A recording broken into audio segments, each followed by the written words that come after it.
If you've ever driven over the Rocky Mountains, you've probably seen road signs for the Continental Divide, the backbone of North America. All watersheds to the west of it run into the Pacific Ocean, and everything on its eastern slope goes straight into the Atlantic. There's just one creek in Wyoming that couldn't choose one side and drains into both oceans at the same time. Two Ocean Creek begins its journey high up in the Teton Range. The snow-capped peaks provide the perfect backdrop as the creek starts its descent, winding its way through alpine meadows and dense forests. As the creek continues its course, it gets to the Two Ocean Pass. This is the geographical crossroads where the creek splits into two branches, the Atlantic Creek and Pacific Creek. The Pacific Creek goes westward and becomes part of the larger Snake River watershed, bringing its waters to the Snake River, which eventually merges with the Columbia River and, finally, reaches the Pacific Ocean. The Atlantic Creek heads eastward and flows into the Yellowstone, Missouri, and Mississippi rivers, and eventually empties into the Gulf of Mexico. If you connect the two creeks' watersheds on a map, you'll get a single blue line between Oregon and Louisiana. Explorers struggling to find the Northwest Passage between the two oceans never knew they could have used the creek. They would just have to use really tiny boats. Some scientists believe that cutthroat trout had better luck in that way. They managed to migrate from the Snake River to Yellowstone River, most likely using the Two Ocean Creek. Technically, fish can travel over 6,000 miles to cover the whole distance from sea to shining sea in fresh water. The creek could be just perfect for that journey. There are hiking trails in Grand Teton National Park that lead to Two Ocean Pass. If you feel adventurous enough, you can stand at the literal crossroads of the continent and see the beginning of two aquatic journeys. Lonar Lake in India popped up literally out of nowhere around 52,000 years ago. Newer data says it could be much older, probably over 500,000 years. At first, scientists were sure that the lake was in an ancient crater of a long-extinct volcano. But then, geologists made a detailed analysis of the soil and water and found out that Lonar Lake has a space origin. The minerals found in its soil are similar to those found in moon rocks brought to Earth during the Apollo program. The lake is an impact crater left by a huge meteorite, which was almost 6 times heavier than the Empire State Building. The impact was so strong that the volcanic rock melted and turned into glass. In 2020, the lake, which was already unusual enough, suddenly turned pink. It wasn't a part of an early Barbie movie marketing campaign. The detailed analysis showed that the water contained an increased level of unique microbes. They accumulate on the surface and emit some pink pigment. After a while, the microbes settled to the bottom and the lake became transparent again. Flamingos that got their food from the lake also got to taste some of the microbes and became an even brighter shade of pink than usual. One of the most famous sights of Yellowstone National Park is the Grand Prismatic Spring. It's one of the largest springs in the world, and it's inspired people who have seen it since at least the 19th century. Back then, a group of trappers mentioned an indigo blue lake boiling like a huge cauldron. Decades later, expeditions came to the spring to study it better and explain its unusual appearance. But because the spring at its widest point is longer than an American football field, they had to build a special vessel and travel far from the shore. The scientists traveling in the boat never wore life vests. They knew those would be useless if the boat tipped over. The water in the middle of the spring is of near boiling temperature, and those vibrant colors are the result of extreme organisms living in the hot water. The temperature changes as you travel away from the center. Different species that don't mind the heat have settled in different parts of the pool, giving it its famous diverse pigments. Back in the early 20th century, someone got the interesting idea to try to irrigate a part of Nevada's Black Rock Desert. They drilled a well and found lots of water, but it was near boiling temperature. The water was clearly not good for agriculture, so the human-made geyser was left abandoned. Over the decades, it slowly turned into an impressive cone of calcium carbonate deposits. Then, in 1964, a geothermal energy company drilled another well close to the first one. The water they had found was of the same temperature. This time, it wasn't hot enough for their needs to produce energy, so they decided to cap the well and leave. But water managed to get up and out, and it completely dried up the first geyser. The second one, which got the name Fly Geyser, is still flowing burning hot water rich in minerals. The cone is multicolored and looks like it's not from this planet, thanks to the algae living in it, which love the heat. Every summer, Caño Cristales in Colombia turns into a liquid rainbow, or the River of Five Colors. At this time, and until the end of fall, the conditions are just right for the riverbed to turn bright red, yellow, green, blue, and black. We owe this beauty to certain aquatic plants growing in the river, a special type of riverweed. During the wet season, the river moves fast and the sun cannot get to these plants. During the dry season, there isn't enough water to feed them, so the time in between the seasons has the perfect conditions for this colorful show. It doesn't happen anywhere else in the world. At some point, the number of tourists who wanted to see it became so huge that scientists got concerned it could be bad for this hotspot of biodiversity. The area is home to rare species of animals, birds, and plants. Now, there are ecotourism trails and strict opening hours. In August 2014, a man in Tunisia was going back home from the north after doing his business. It was a hot summer evening and he was dreaming about water when suddenly, it popped up right in front of him.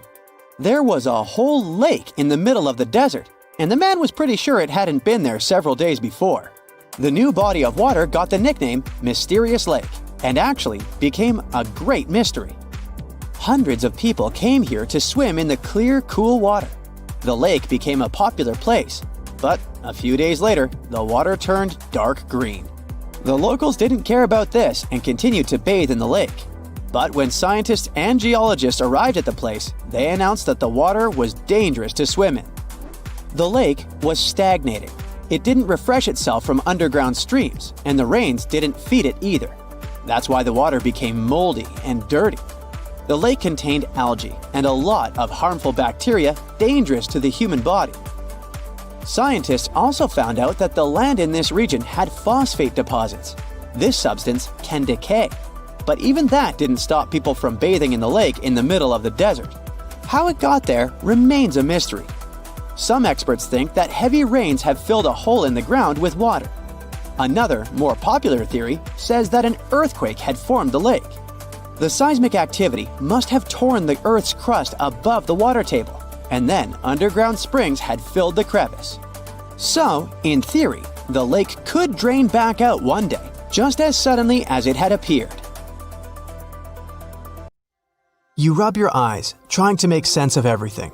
Perfect circular holes in the bottom of the ocean floor off the coast of Big Sur in California. You have no idea how this happened, even though you're a marine biologist who's been practicing it for years. You go through some of the old records and find out that these holes have been around since the 90s. In 1999, a ship-mounted sonar conducted a survey and found 5,200 of these pockmarks, or large holes over 500 square miles, on the ocean floor. They look like moon craters underwater. You contact your team and get the robot ready to go down and explore the scene and bring back a few samples. You and the team drive to the coast and hop on the boat. You're sitting inside controlling the robot with a joystick. Your teammate sets the robot in the water and drives it down. Everything seems normal near the surface, but as the robot goes lower, the pockmarks start appearing. A bunch of boats swift past you, making you lose your balance and focus. The robot turns on the flashlight so you can see better. But as it goes lower, the resolution is less crisp.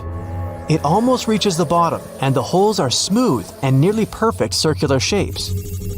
Some of these holes that were visible in the sonar reading measure more than 30 feet across and 15 feet deep. You show the rest of your teammates the images, and they're shocked. The robot continues swimming, but there appear to be more holes all around. Many of them are too small for the scanner to capture from above. These microdepressions are steep and have sort of tails going in a certain direction. It's possible that the currents underwater played a role in their shape. Everywhere the robot swims, there are new holes all around. After a couple of hours, the robot goes back to the boat with some samples. You take them back to the lab and study them. The robot clearly captures images of human trash, but the samples don't indicate anything alarming for now. Despite the fact that 1/3 of the pockets are filled with trash, there's still no explanation of how they were formed. It's late at night and the rest of your team heads back home. You're passing out in the lab, still trying to find some answers. You wake up the next day and while cooking breakfast, you get this idea that maybe these holes are gases venting out, which could be harmful to marine life. You quickly get the robot and sail out to the ocean once more. This time, you didn't even think about calling your teammates. You place the robot in the water and get behind the screen to control it. The robot descends to the bottom of the ocean and does a survey.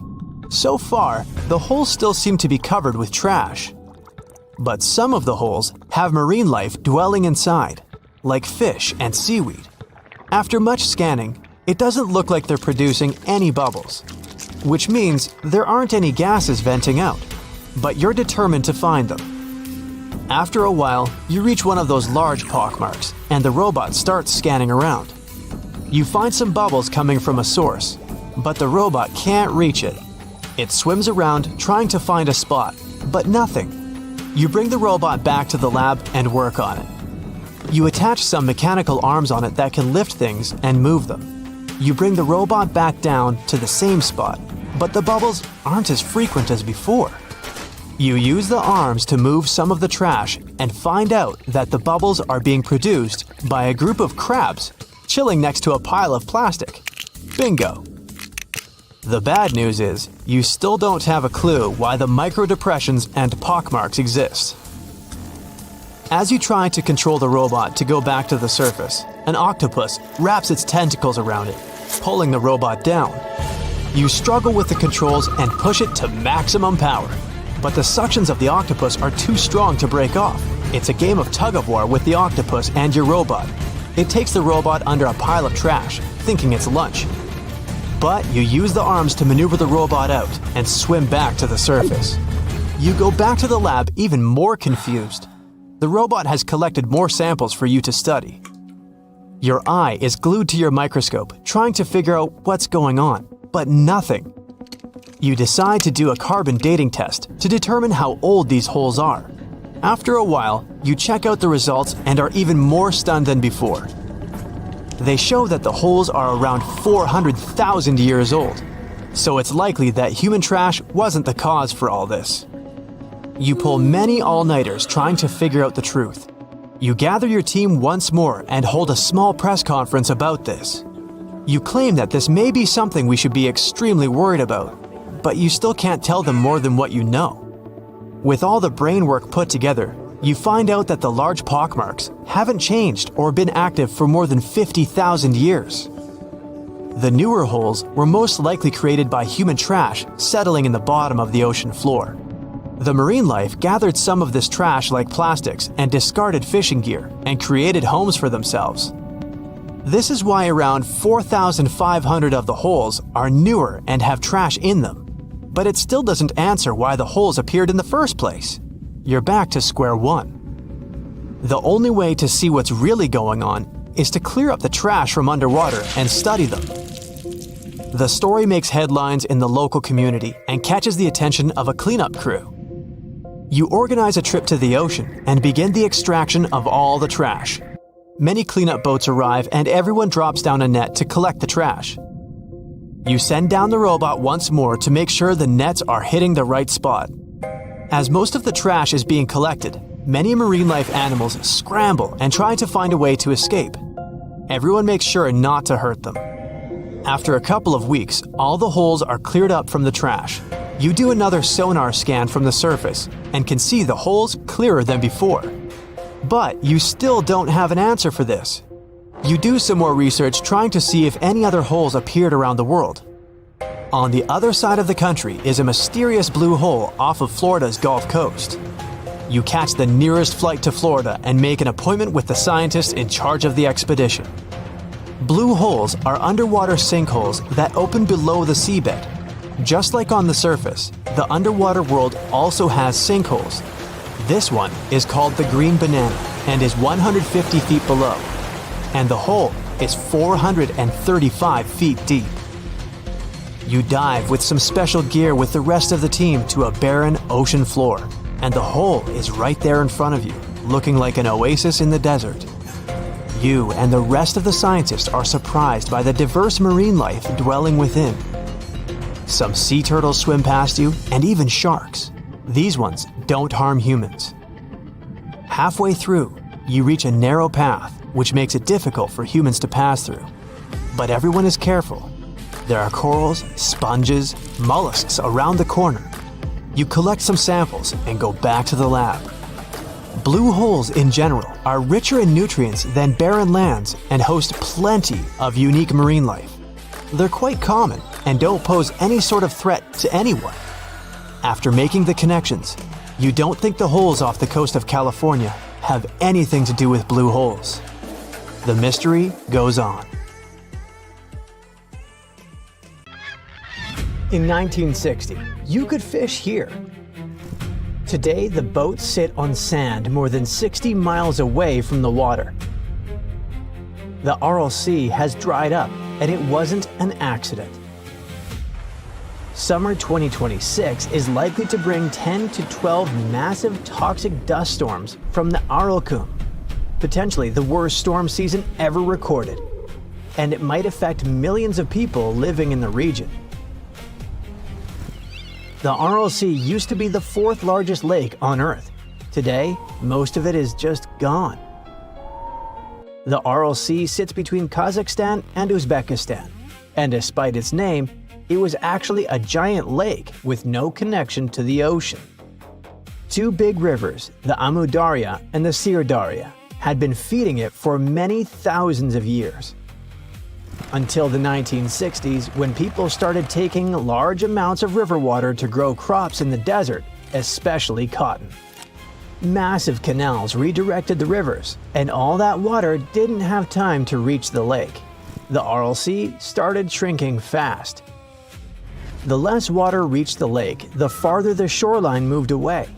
Fishing towns ended up miles from the water, and boats were stranded in dry sand. In about 60 years, the Aral Sea lost about 90% of its original size. But that wasn't even the main problem. The exposed lakebed turned into a new desert called the Aralkum Desert.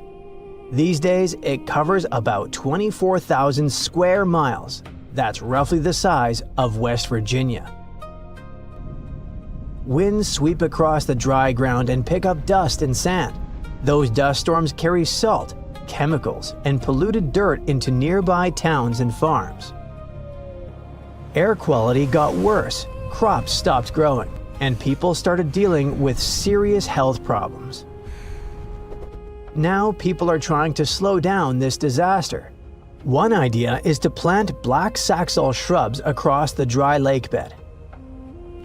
Those desert plants help hold the soil in place so the wind can't carry it away as easily. Sadly, it won't bring the Aral Sea back. But it may stop the region from getting even worse. New satellite images from the European Space Agency show how extreme the damage has become. Right in the middle of the landscape, there's a giant empty space where the lake used to be. Images from March 2025 reveal that the western side of the lake has shrunk a lot, and the eastern side has disappeared almost completely. Just one small part of the lake is still trying to survive. It's the small Aral Sea in Kazakhstan. In winter, parts of it even freeze over, and while the southern section might disappear soon, the small Aral can still be saved. One of the biggest projects is the Kokarel Dam. In satellite images, it looks like two long brown lines near the southeastern edge of the small Aral Sea. The dam was finished in 2005, and its job is simple: to stop water from flowing south and keep it in the northern section. Surprisingly, this plan worked better than anyone expected. Since they finished the dam, water levels in the Aral Sea have risen by about 13 feet. Salinity dropped too. The fish populations started recovering. A few fishing communities have come back to life. It's still far from the massive lake it used to be. The Aral Sea disaster is one of the worst environmental catastrophes on Earth. South of the lake, the historical Khwarazm region suffered a lot. It used to be a thriving region with farms, wetlands, rivers, forests, and fishing communities. Now, large parts of it look almost post-apocalyptic. When toxic dust reached towns and farms and contaminated drinking water supplies, the region fell into crisis. Many farms were destroyed because crops couldn't grow in poisoned soil. Tens of thousands of people lost their main source of income. Clean drinking water became hard to find, and diseases started spreading more often, especially respiratory illnesses and anemia. Lakes dried out, marshes disappeared, and rivers shrank. Forests turned into dry wasteland, and it happened very fast. In just a few decades, we managed to almost wipe out one of the world's largest lakes and completely ruin the climate, economy, and health of a large region. People are now trying to save what's left. There are large economic projects, foreign investments, and even plans connected to artificial intelligence and tech companies. For example, there's a plan to build computing centers and data hubs for AI-related businesses. But it's difficult to imagine right now.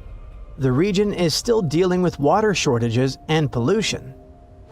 At the same time, some projects sound much more realistic. For example, there's a United Nations program that helps farmers grow new types of rice that use far less water, up to 40% less than traditional rice farming. Interestingly, not everything in this disaster looks the same everywhere. Most reports zoom in on the areas that sit right next to the dried-up Aral Sea. They get hit the hardest when toxic dust storms blow off the exposed lakebed. But a bit farther south and east, in places like Dashoguz in Turkmenistan and Khwarazm in Uzbekistan, things don't look quite as bad. Part of the reason is that those areas are farther upstream, closer to where the rivers flow in. Satellite images show fewer abandoned fields there. Still, it doesn't mean those regions are safe. Dust storms, water shortages, and environmental problems still affect the entire area.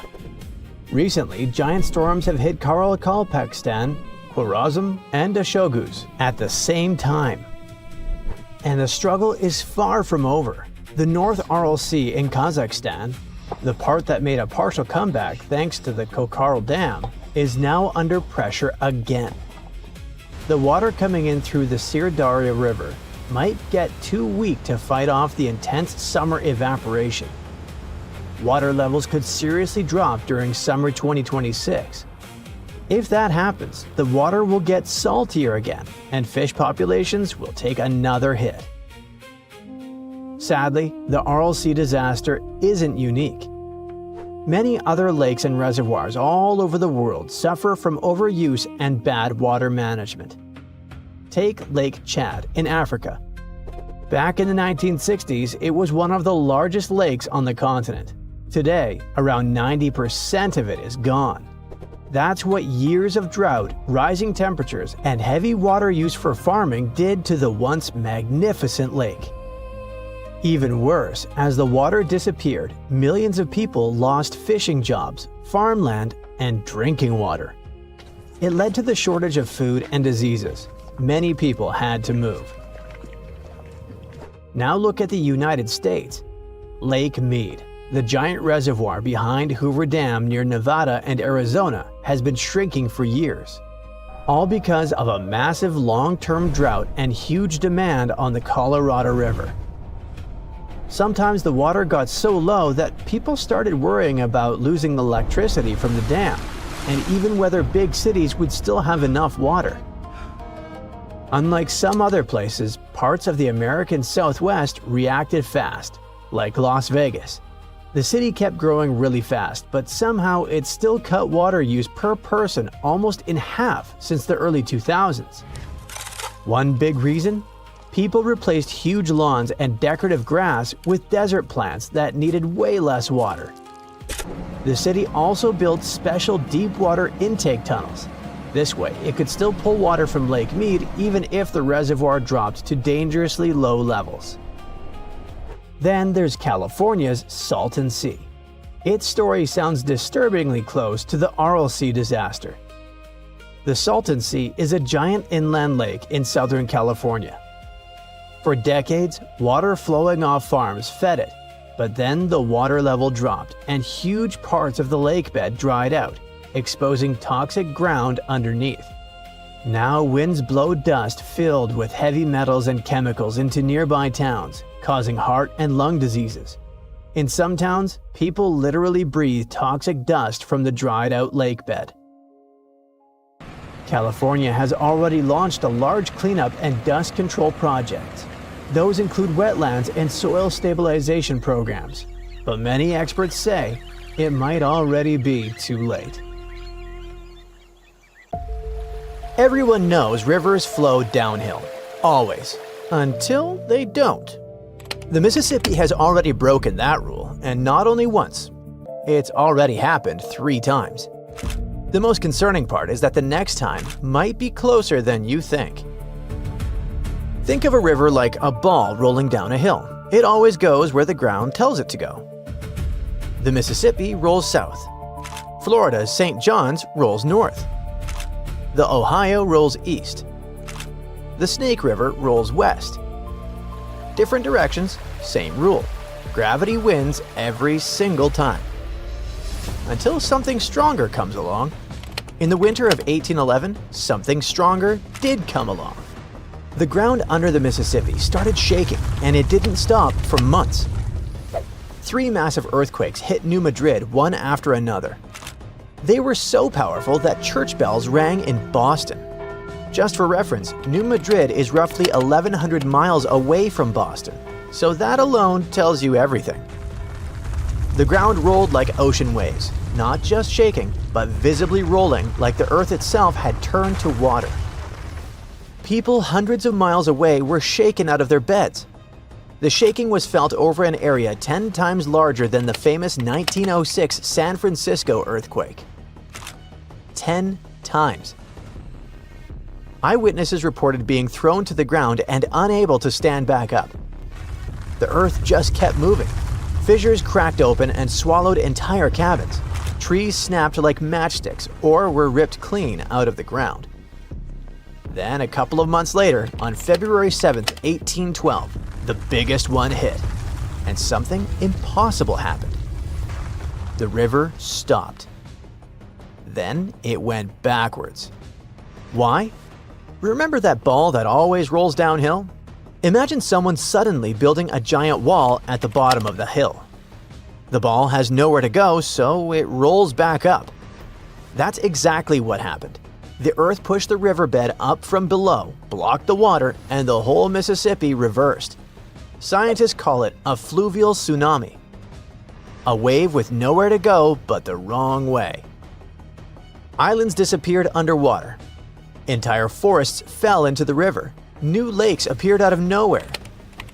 Take Reelfoot Lake in Tennessee, 18 miles long. Or Big Lake in Arkansas. Or the St. Francis sunken lands. All of them still exist today, carved out of the earth in a single night. So you can see it was a big deal. But how did the people living through it actually feel? We had no social media back then, but people kept diaries and wrote letters, so we have first-hand accounts. A woman named Eliza Bryan, who lived nearby, wrote that she heard the river roaring. She described the sky turning black with sulfur, people running and screaming in every direction, not knowing where to go. The river pulling back like it was taking a breath, then coming roaring back the wrong way, throwing boats a quarter-mile inland. The town itself sank several feet into the earth. They lived in wooden camps for 18 months, too afraid to go home. The region was nearly empty in 1812. About 1,000 people lost their lives.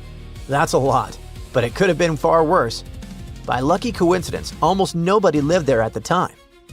St. Louis, the closest city, had just 5,700 residents. That was its only saving grace. By the time the ground stopped shaking, entire settlements had been abandoned. A quarter century later, New Madrid had just 450 residents left. The earthquake didn't just break the river, it broke the will of everyone who lived nearby. If those same earthquakes happen today, specialists estimate around 86,000 casualties, with over 4,000 in Memphis alone.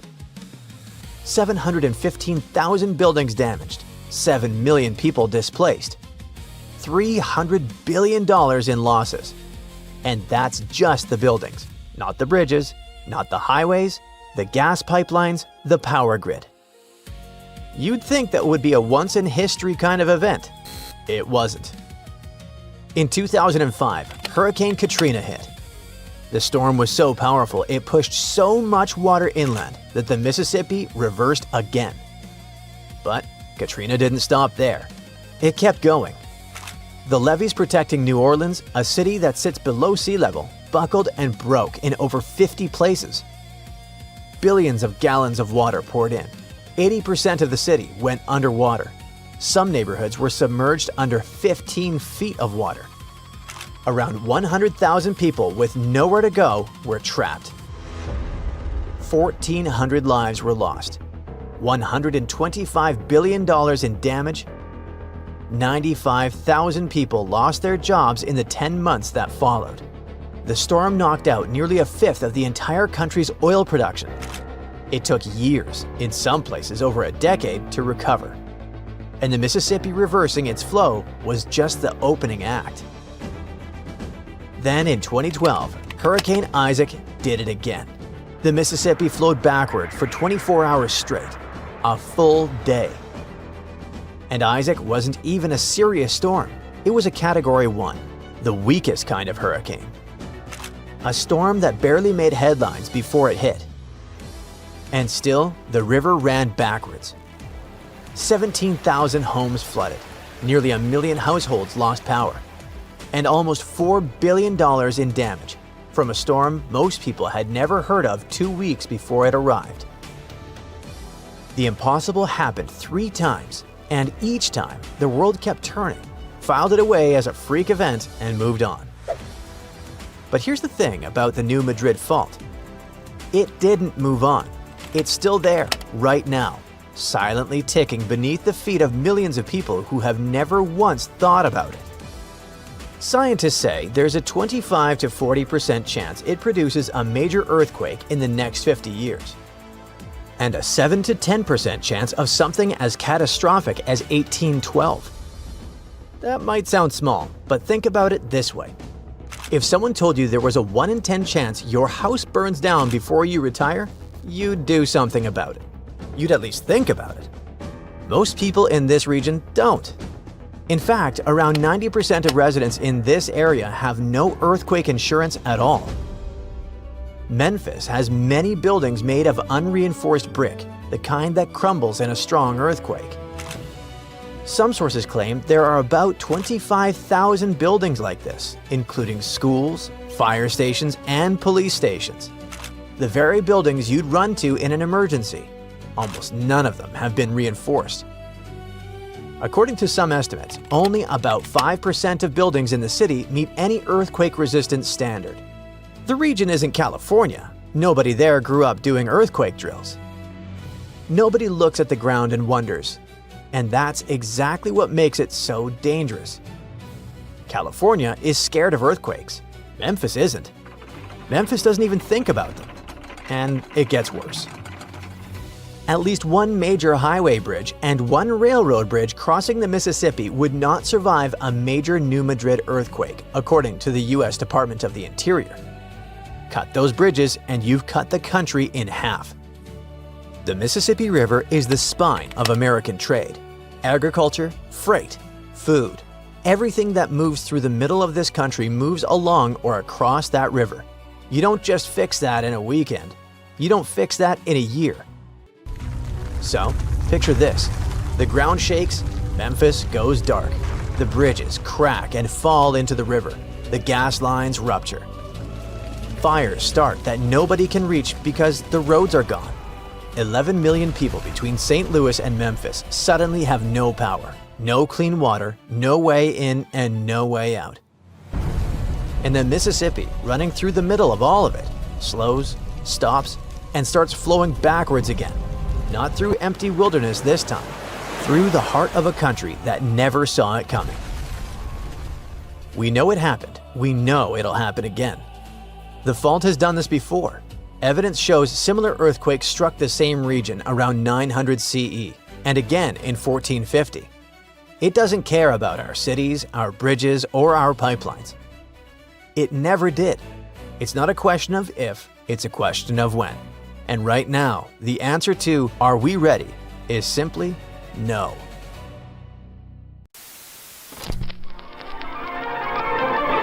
You are looking at a remarkable idea, for this is the story of the miracle sea.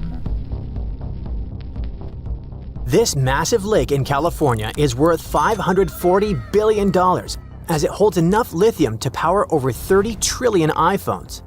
That's way more than experts predicted, making it one of the biggest lithium reserves ever. This finding could revolutionize the US economy, but a major challenge is still standing in the way. If it's not solved, all that money will stay buried forever.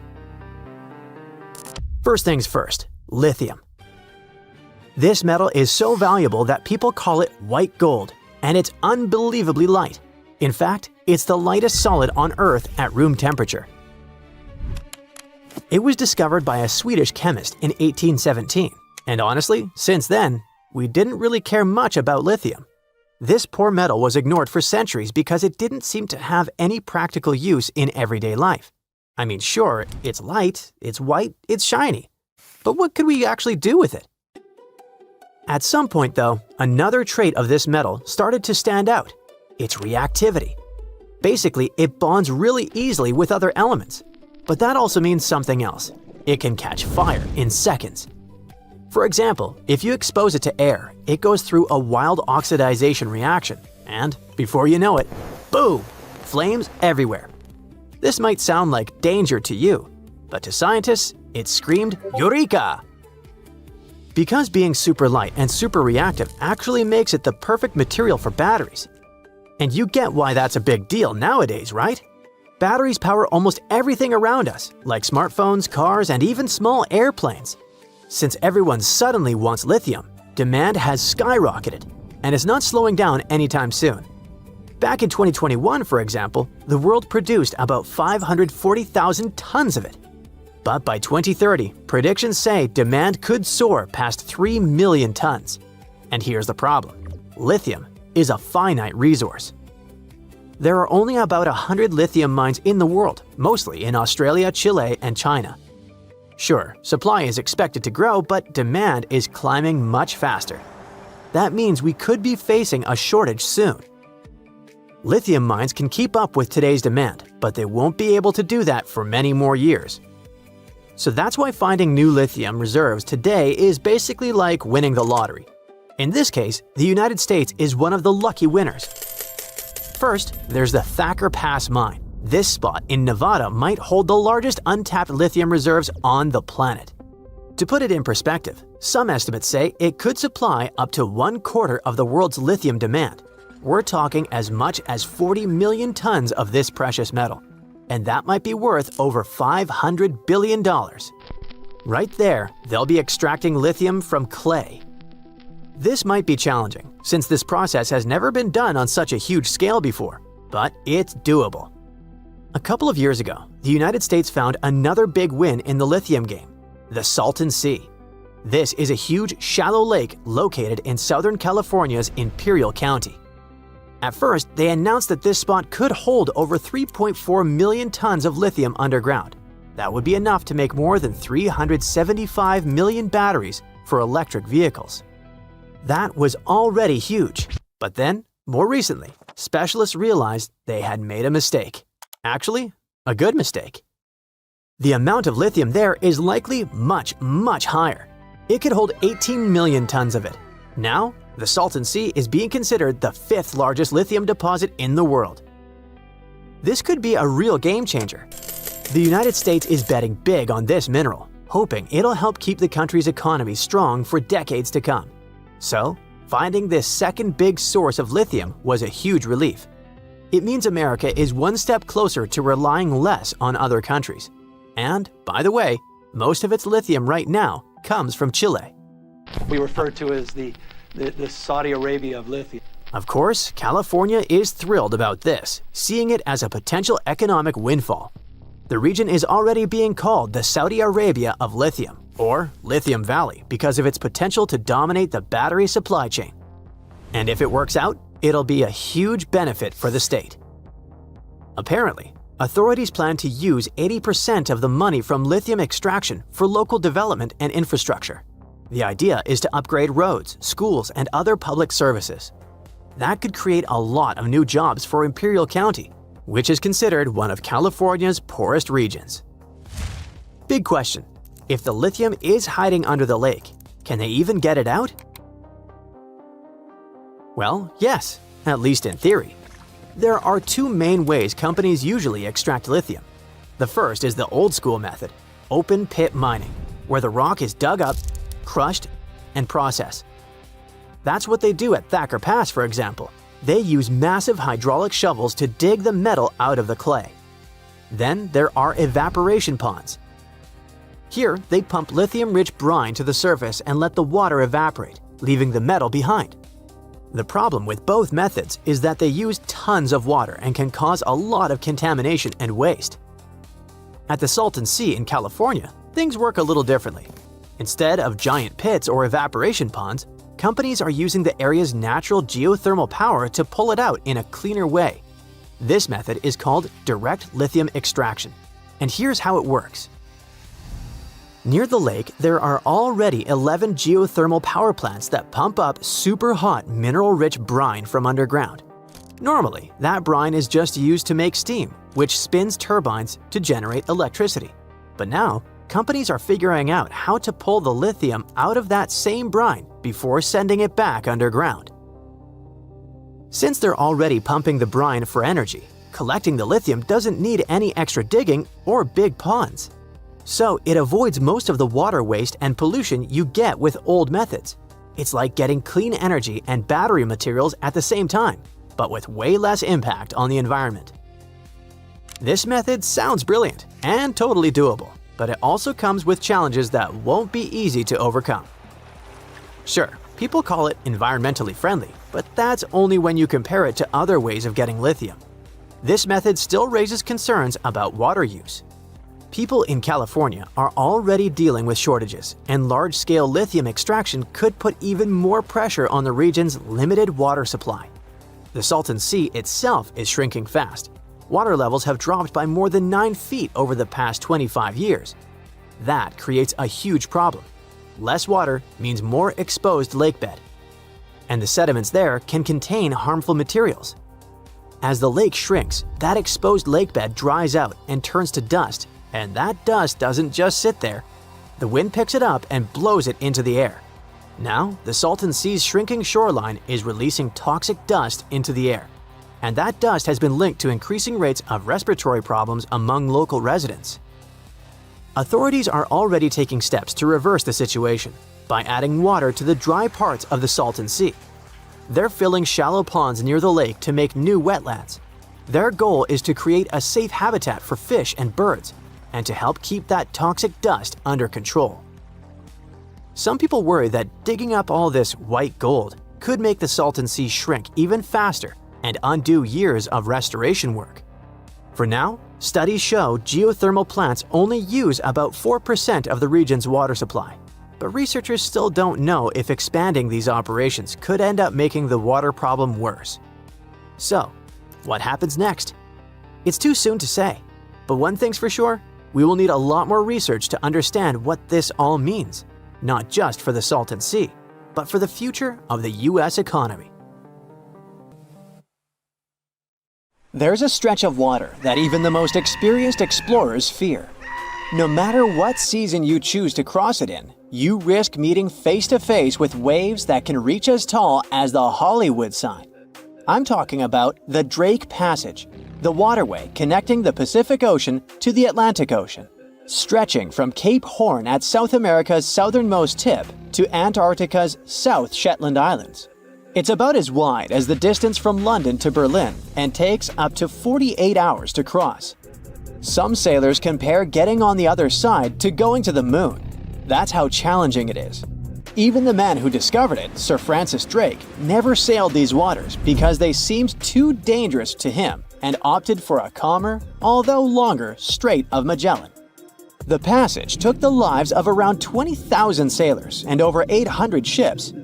Tourists who want to see Antarctica cross the Drake Passage on a regular basis, although it's still often called the world's most terrifying ocean crossing. The Antarctic Peninsula, where travelers go, isn't really part of Antarctica itself. It sticks out and points towards South America like two fingers almost touching it. The water gets squeezed between these two land masses, making strong ocean currents. The passage is part of the Antarctic Circumpolar Current, the largest ocean current on Earth. The water rushes through the passage at a speed between 95 and 150 million cubic meters per second, which makes it rougher. And then there are winds that usually blow from west to east and are very strong between 40 and 60 degrees latitude. That's why those areas are called the Roaring Forties, Furious 50s, and Screaming 60s. Land slows down winds, which is why storms hitting Ireland and the UK get weaker as they move east. But Drake's latitude is the only place where winds can blow all around the Earth without being stopped by land. So they keep getting faster. These strong winds turn into huge waves that can hit ships really hard, normally around 13 to 16 feet tall. They're much higher than waves in the Atlantic. Drake Passage also has underwater mountains that you can't see. The huge current squeezes through this narrow passage and causes waves to crash against these mountains underwater. These internal waves create whirls that bring cold water up from the deep ocean. So it's not just rough on the surface, the water is wild all the way down. The first sailor managed to sail around Cape Horn and through the Drake Passage in 1616. It was a Dutch navigator, Willem Schouten, in 1616. But the most famous attempt to cross it was undertaken by Sir Ernest Henry Shackleton on his ship named Endurance. He and 27 of his men set off from South Georgia, aiming to reach Vassal Bay in Antarctica. But things didn't go as planned. On January 19, 1915, their ship got stuck in the ice. And by October, it began to sink. They camped on floating ice for 2 months before sailing lifeboats to a remote, icy place called Elephant Island. Shackleton and 5 men made a risky journey to South Georgia to get help. It took them 15 days to cross Drake Passage with hurricane winds. Finally, they arrived safely and organized a rescue for the rest of their crew. Scientists found the shipwreck of Endurance only in 2022, 10,000 feet below the water. In December of 2019, 6 fearless athletes decided to cross the Drake Passage by rowing a boat for the first time in history. It took them 12 days of non-stop rowing with a 90-minute rotation of rowers. They managed to do it, and it was probably the hardest possible way to cross the passage. The athletes mentioned it was cold, wet, and dirty, and the waves hit them like walls. The weather in the Drake Passage changes a lot, but ship captains can always see it coming and change their path. They will move the departure time to have a safety margin and not to get stuck in the middle of the passage in the worst possible conditions. Sometimes, the journey will be smooth and calm, and they call it Drake Lake. Other times, people on the ship will feel rough waves, which is called Drake Shake. Some experienced captains who often cross the passage say that the Drake Lake effect happens once in every 10 crossings, and they see the Drake Shake once or twice in every 10 journeys. A schooner or a kayak will probably not survive the journey among giant waves, but modest vessels and cruise ships have sturdy hulls and advanced stabilizing mechanisms. So, the journey isn't that dangerous anymore. But still, it's quite an adventure, especially if you're seasick.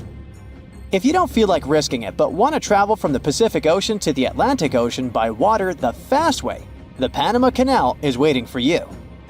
People first started thinking about making a water path across Panama in the 16th century. Back then, a Spanish explorer found out that only a thin piece of land separated the two oceans. But it seemed impossible to build it because of the mountains and thick jungle, so the idea had to wait a couple of centuries. Finally, in 1880, France, led by the man who built the Suez Canal in Egypt, tried to make the canal. But the people who started the construction soon found out it was much harder than it looked on a map. The land in Panama was one of the toughest and most dangerous places to dig a big waterway. Workers had to literally move huge mountains in a jungle full of snakes, where it was really hot and rainy. During the wet season, heavy rain turned rivers into wild rapids and soaked the workers. Sometimes, they didn't see the sun for 2 weeks, and their clothes stayed wet all the time. Big rocks were falling, and tiny mosquitoes that carried malaria made people very sick. And then, an earthquake happened on top of everything. They were losing thousands of people.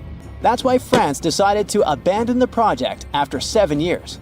Then, the United States bought the French assets in the canal zone and finished it by 1914. It cost the US around $375 million. The 50-mile-long passage of water saves ships traveling between New York and San Francisco 7,872 miles. Around 14,000 ships use it every year and pay around $1.8 million in tolls. So it looks like it all paid off. Another challenging waterway in this part of the world is the Amazon River. It's around 4,300 miles long and flows through 3 countries with over 30 million people living in its basin. But there isn't a single bridge across it.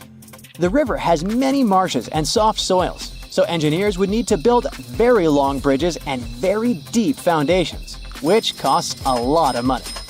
Building bridges over deep water is tough. But in other places in the world, engineers can use things like floating platforms to help. The river's path and water levels change a lot during the year. During the dry season from June to November, the river is usually 2 to 6 miles wide. But in the wet season from December to April, the river can become as wide as 30 miles. And the water level can rise by 50 feet. That's why they can't build floating bridges or pontoons. The riverbanks are made of soft dirt that moves and erodes with the seasons, and it makes things even harder. It would have to be an absolutely unique project to overcome all these challenges. Luckily, there's no pressing need for a bridge across the Amazon right now. The river mostly goes through areas that are sparsely populated, so there aren't so many major roads to be connected by bridges. Check out the cool map of New Orleans, USA. See those bold gray lines around the city? Those are levees keeping the city safe from the red flood coming in from Lake Maurepas, Lake Salvador, and Little Lake. Without those levees, New Orleans would be in big trouble with rising sea levels. Even with the levees, the damage looks pretty bad. The Biloxi and Jean Lafitte Wildlife Preserve look like they're almost underwater on the map. New Orleans is not the only city in the US that's at risk of going underwater. The city of Savannah is located right in the middle of Hurricane Central. But even without Mother Nature's fury, the place is facing some serious sea level rise. The Savannah River to the north and the Ogeechee River to the south might both overflow into the surrounding marshland. And that's not even the worst part. By 2050, there may be massive floods every year that will make history books look boring. Sorry to break it to you, but Miami is on the line too. The Sunshine State is shelling out around $4 billion to stop things from getting worse, especially in Miami Beach, a hotspot for tourists. As of now, over 1,200 houses are at risk of flooding. The Big Apple is also getting hit with more and more crazy floods. In November 2021, they even had their first ever flash flood emergency. But still, the city is not ready for it at all. Even the Statue of Liberty, one of the most famous spots in NYC, got messed up in Hurricane Sandy. Now with sea levels rising, Lady Liberty is in danger once again. Tabasco, Mexico is no stranger to flooding, thanks to its coastal location on the Gulf of Mexico. This low, flat state is covered in wetlands and forests and already deals with seasonal floods. But with sea levels rising, it could eventually be completely taken over by water. This would put at risk some seriously important things, like the Mayan ruins of Malpasito and Comacalco and Tabasco sauce. The sauce comes from Louisiana. Jokes aside, it's not just Tabasco. Parts of the Yucatan Peninsula and Baja California are also at risk from rising sea levels. Panama City is also in trouble. Apparently, the super trendy Casco Viejo and the swanky Costa del Este hood might get submerged in 2050, when Pedro Arias de Avila first founded it. Fun fact, it was the first European settlement on the Pacific coast. The 17th and 18th century forts on the Caribbean side are also in danger. According to Climate Central, they might get washed away by rising sea levels. Even UNESCO has had them on its risk list since 2012. Some more sad news. The Bahamas is going to be hit hard by rising sea levels. I mean, Hurricane Dorian was already a huge bummer in 2019. And now, they're saying most of Grand Bahama, Nassau, Abaco, and Spanish Wells could go underwater by 2050 due to various reasons. Amsterdam. The Netherlands is one of the Low Countries for a reason. The city and its buddies Rotterdam and Den Haag sit low and close to the North Sea. You gotta hand it to the Dutch though. They know how to handle the water and keep it at bay with high-tech flood defenses. With sea levels constantly on the rise, it looks like their impressive system of dikes, dams, barriers, levees, and floodgates is gonna get even more crucial in the future. Still, despite all the effort, some experts are afraid that the Venice of the North might go underwater by 2030. Well, this one is not something you would expect, but still. Venice is sinking by 2 millimeters every year, and the sea levels are rising. This means that the city is getting flooded more often, and it's only going to get worse because of climate change. Just like New Orleans, Venice has a flood defense system, but as the crisis gets worse, it's going to be harder and more expensive to keep it going. Even worse, beautiful St. Mark's Basilica has already been hit hard by flooding. They tried to introduce a flood barrier system, but even that didn't work out perfectly. In 2020, the flood barrier was not used and St. Mark's Square got majorly damaged. Looks like even when we try to prevent the effects of climate change, things don't always go according to plan. In London, rising sea levels are causing more flooding along the Thames estuary, and it's not looking good. Areas along the River Thames are especially at risk, putting iconic buildings like the Tower of London and the House of Parliament, as well as cultural hotspots like the Tate Modern and Shakespeare's Globe in jeopardy. And the British Museum? It has so much precious stuff, even Gollum would be jealous. We just can't let it go underwater. During your next Euro trip, make sure to add Bruges in Belgium to your list. Chances are you won't see it if you skip it this time. The thing is, it's also in danger of getting flooded. Bruges is now a UNESCO World Heritage Site, so we really hope they can protect it from any potential floods. Plus, it has a lot of nice local specialties we don't want to lose. You may not know it, but Andalusia in Spain is home to Western Europe's oldest city, Cadiz. It's been around for over 3,000 years thanks to the Phoenicians. But unfortunately, climate change is putting it at risk. Rising sea levels might flood the city's cobbled stone center, beautiful tree-lined plazas, and historic sea fortifications. And it's not just Cadiz. Parts of Andalusia are in danger of flooding too. Well, seems like one more destination must be added to your bucket list. Ho Chi Minh City, and especially its eastern marshy districts, are at risk, just like all the other places mentioned before. And it looks like the whole city is going to have a tough time with the Mekong Delta. While the main part of the city probably won't be completely submerged by 2030, flooding and storms are definitely going to become a big problem. So, it turns out that Bangkok might be in some hot water due to global warming. Literally, a 2020 study says that Bangkok could be one of the cities most dramatically affected by rising sea levels. It's sitting pretty low at just 5 feet above sea level. And to make things even more interesting, it's sinking at a speedy rate of an inch per year. And the cherry on top? The soil it's built on is super dense clay, which means it's basically a flood magnet. By 2030, parts of Bangkok, including the main airport, might have to get used to living underwater. The next city at risk is Kolkata, India. The fertile land in West Bengal has been a major key to their success for ages, but now it's causing some big worries in Kolkata and the surrounding areas. Just like Ho Chi Minh City, they could have some serious problems with all that rain during monsoon season. And the map of what could happen in 2100 is pretty scary stuff. The next destination is Shanghai, China. It's literally translated as the city on the sea, but it might actually end up under the sea. Climate control data is flashing red warning lights for this megacity, making it one of China's most at-risk cities. The Yangtze Delta, where Shanghai sits, and the Pearl River Delta, home to the Guangzhou, are both in hot water too, with lots of people living on low-lying land that might get flooded. The Maldives, a luxurious group of islands, already get flooded every year.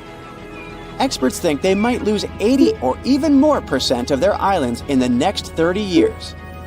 The Maldivian authorities aren't taking any chances though. They're already making plans to buy land in other countries, just in case they need to relocate the whole population. Around 2,500 years ago, an earthquake completely changed the course of one of the largest and most famous rivers on the planet, the Ganges. Now, it's normal for rivers not to sit in one place, so if you live next to one, it could also just disappear without a trace or flood the whole city one day. In the case of the Ganges River, a supermassive earthquake became the reason for this dramatic change. Scientists say it might happen again, and it would be a huge problem for millions of people who depend on this river. The Ganges River starts as small streams in the Himalayas and travels a long way, over 1,500 miles. Along its journey, it meets other big rivers before all the water flows into the Bay of Bengal. The Ganges has the largest delta in the world among all rivers. Just like many other rivers in the region, it slowly changes its path over time. These changes, if they happen when a river wears away its banks, usually takes a long time, sometimes decades. Scientists have discovered that the Ganges-Brahmaputra river system has shifted several times over the last 6,000 years. When they looked at satellite images of the Ganges Delta, they noticed something interesting. There was a crescent-shaped dip in the ground about 28 miles away from where the river is flowing now. This depression was over 1 mile wide and stretched for many miles. They thought it might have been an old main channel of the Ganges River a long time ago. In 2018, the team decided to visit the area to check it out for themselves and take samples to learn more about it. While driving back home, they noticed a pit where someone was digging dirt to create a pond. The next day, they planned to fill it with water, but the researchers spotted something strange in the dirt. There were vertical bands of light-colored sand mixed into the darker mud. These special layers are clues from the past. They show that an ancient earthquake made sand and water shoot up from below the ground and created sand volcanoes that were trapped in time. The scientists studied the sand and mud and figured out that these earthquakes happened around 2,500 years ago and were strong, with magnitudes of 7 to 8. The epicenter was over 110 miles away from the main stem of the river, but it was powerful enough to displace it. It could have affected around 140 million people. The Ganges-Brahmaputra system is close to spots where Earth's tectonic plates meet, so earthquakes happen here often. There's no danger right now, but scientists think that another massive earthquake could happen in the next few hundred or thousand years. It could threaten up to 170 million people. That's about half the population of the U.S. No one can predict exactly when an earthquake will happen or how strong it will be. Learning how earthquakes in the past moved rivers helps scientists figure out patterns and make guesses about similar events in the future. This knowledge could help us prepare better and create safety plans before another big earthquake strikes. Now, the Ganges isn't the only river at risk. The Yellow River, the Irrawaddy River, and rivers in the United States like the Klamath and San Joaquin all face similar dangers. The mighty Mississippi River has also switched its path many times over the last 7,000 years. Right now, there's a huge system of dams and barriers called a control structure in central Louisiana. This structure's job is to stop the Mississippi from spilling over its banks and joining a nearby river. But scientists think that, in theory, these barriers wouldn't handle mega floods. So the Mississippi could break free and change its course again. This would cause massive problems, especially in southern Louisiana. One of the recent examples when a river changing its course caused disaster was the Kosi River in India. In August 2008, over just a few days, the river's path shifted by almost 60 miles, which is a huge change. Floods happen in some parts of the state rather often, but they hadn't seen such strong ones in over 50 years. They affected around 1,000 villages and 3 million people, and about 1 million people had to be evacuated to safety. Since many of these people hadn't faced floods in so long, they weren't ready to handle it quickly. It caused even more damage to their homes and lives. Scientists have been trying for decades to figure out what exactly makes rivers suddenly change their course. A new study explains that two things work together to make a river to do it. This process is called avulsion. First, there's the setup, which is like building up tension before something big happens. Over time, sediment, sand, dirt, and other stuff carried by the river gets deposited in certain places. It either raises the river above the land around it or makes a nearby slope steeper than the river's current path. Then there's the trigger, which is like the final straw that makes everything happen. This trigger could be a big flood, an earthquake, or even something like a pile of logs blocking the water. Now, researchers looked at satellite images of about 170 cases of avulsion from the past 50 years. They noticed these events happen most often near river mouths and near mountains. Rivers were about 3 times more likely to change course in these places than in the areas between them. They also studied 58 river channels in detail, using super clear maps to measure super elevation. That's how high the river is compared to the land around it. They also measured slope advantage. That's how steep a new path might be compared to the river's current one. They found that near mountains, rivers often pile up so much sediment that they become super elevated and spill over. But near river mouths, like in deltas, rivers need a steep slope advantage to break through the mud and form a new path. These two factors work together like a seesaw. If one is stronger, the other doesn't need to be as strong for an avulsion to happen. To figure out where a river might go if it changes course, the researchers created a smart computer algorithm. This tool uses maps to measure the terrain steepness and the river's flow to predict where the river might move. They tested it on 10 past avulsions, and it correctly guessed the path every single time. Scientists hope they could use these findings to protect people living near rivers from sudden floods. Rivers changing course played a big role in creating one of the first organized administration systems in the world. Scientists found clues for this in the territory of ancient Mesopotamia. This name means the land between two rivers, and it was between the rivers Tigris and the Euphrates. People living there relied on these rivers for water, food, and transportation. Scientists wanted to figure out how these sudden changes in these rivers affected ancient people. To do this, they used 2 kinds of maps. The archaeological maps show how ancient cities grew over time, including what types of buildings people built. Certain buildings, like big palaces or city walls, could show when each city first had an organized administration. The second kind of map showed where the Tigris and Euphrates rivers flowed long ago. They often shifted, sometimes slowly, and sometimes very quickly and dramatically.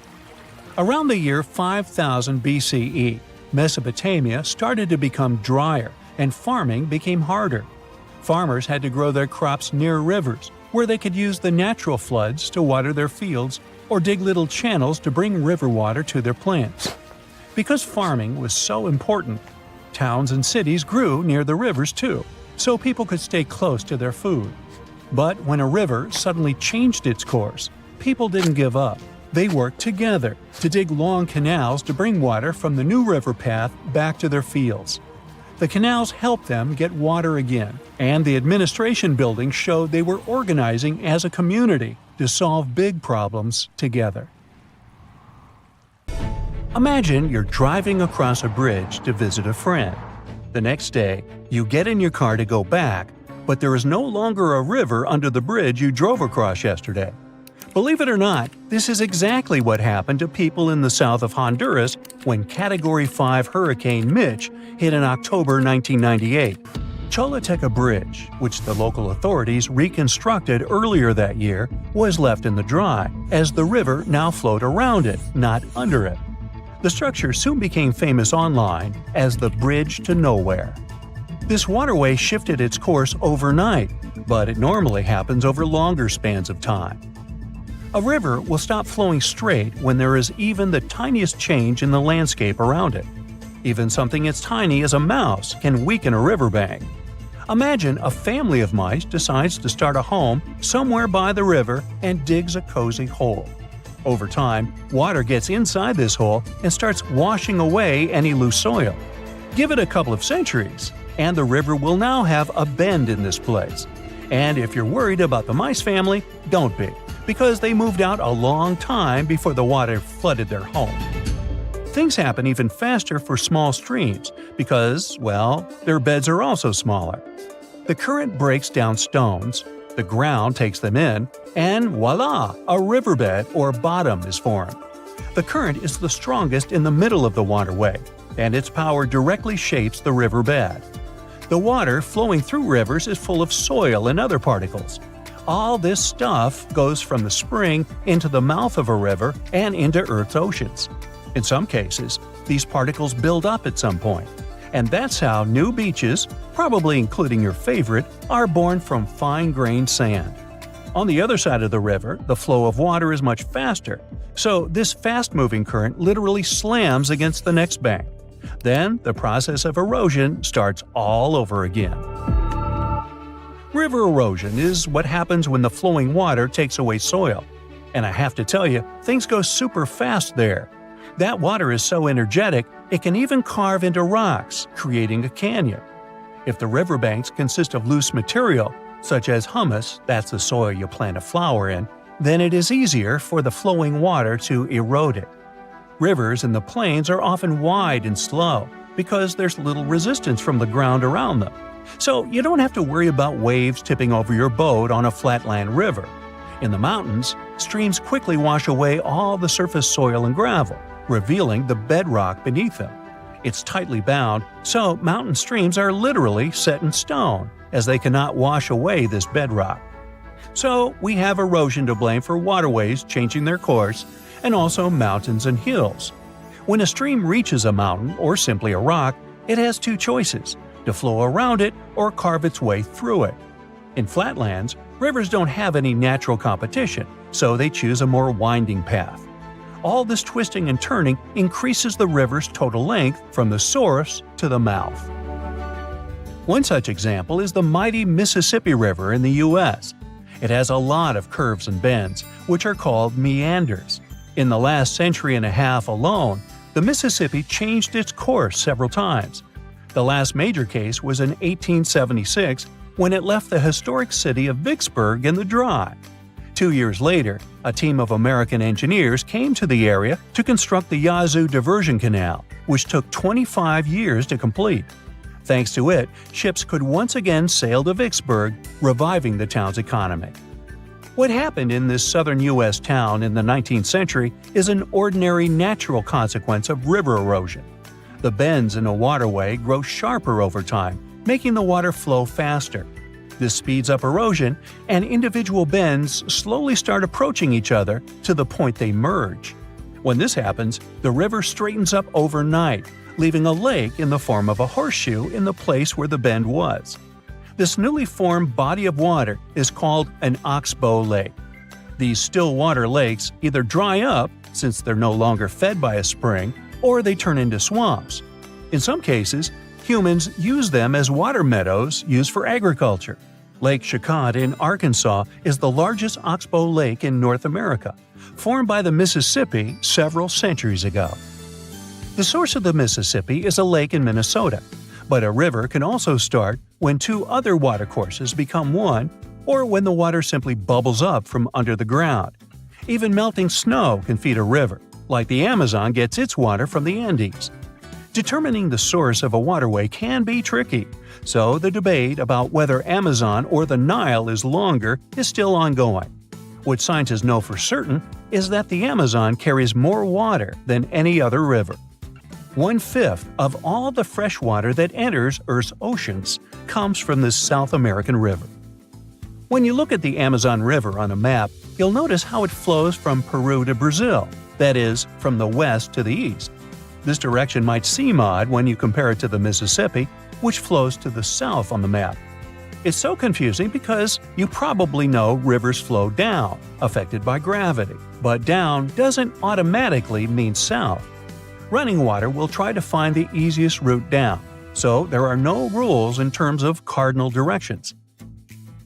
The Nile River is the best example of this, as it actually flows north into the Mediterranean Sea. Northern Egypt, where all those pyramids are located, is on lower ground than Sudan, where the Nile is formed when the Blue Nile and the White Nile merge.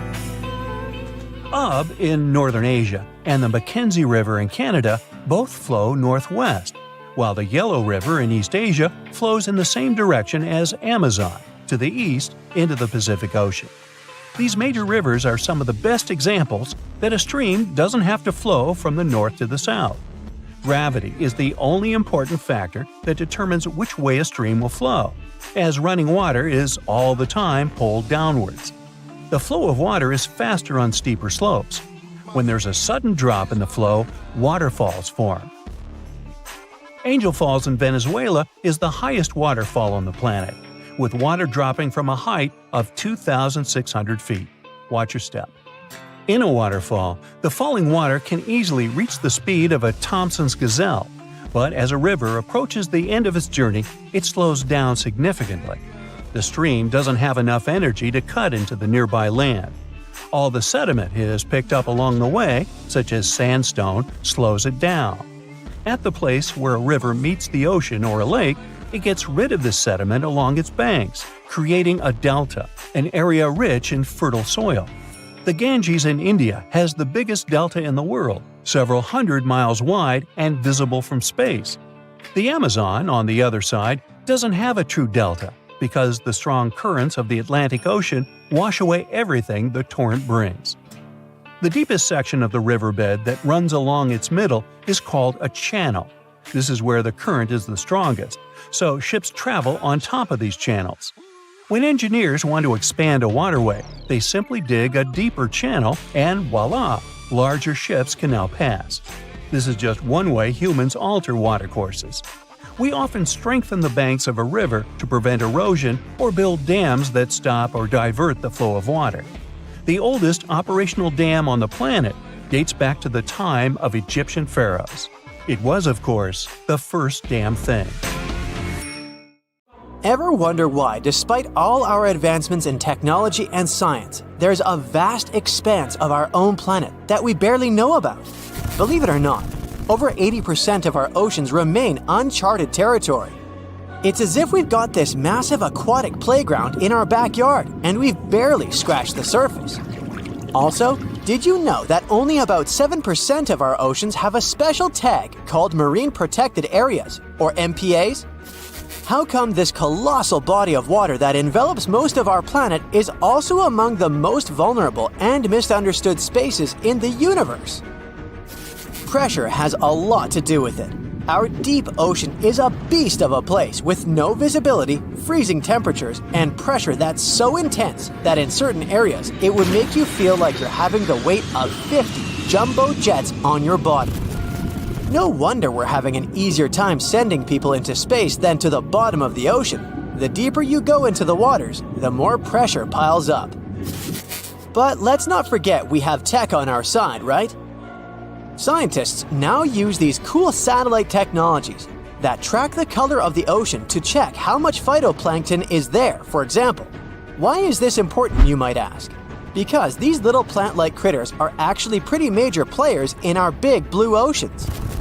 In the grand scheme of things in the aquatic world, phytoplankton is like the bedrock of the ocean food chain. It gives life to almost everything, from the tiny zooplankton, which are animal-like microorganisms, to those colossal, magnificent whales. When these technologies first came around, satellites could get clear images of the ocean faster than a ship could take the same number of measurements in 10 years. But it's not all about looking at the ocean from space. Sometimes you gotta dive in there and see it for yourself. Thankfully, we've come a long way in ocean exploration tech too. We've got things like floats and drifters that ride the ocean currents while collecting data, and a whole fleet of underwater vehicles, some of which are manned, some remote-controlled, and some even autonomous.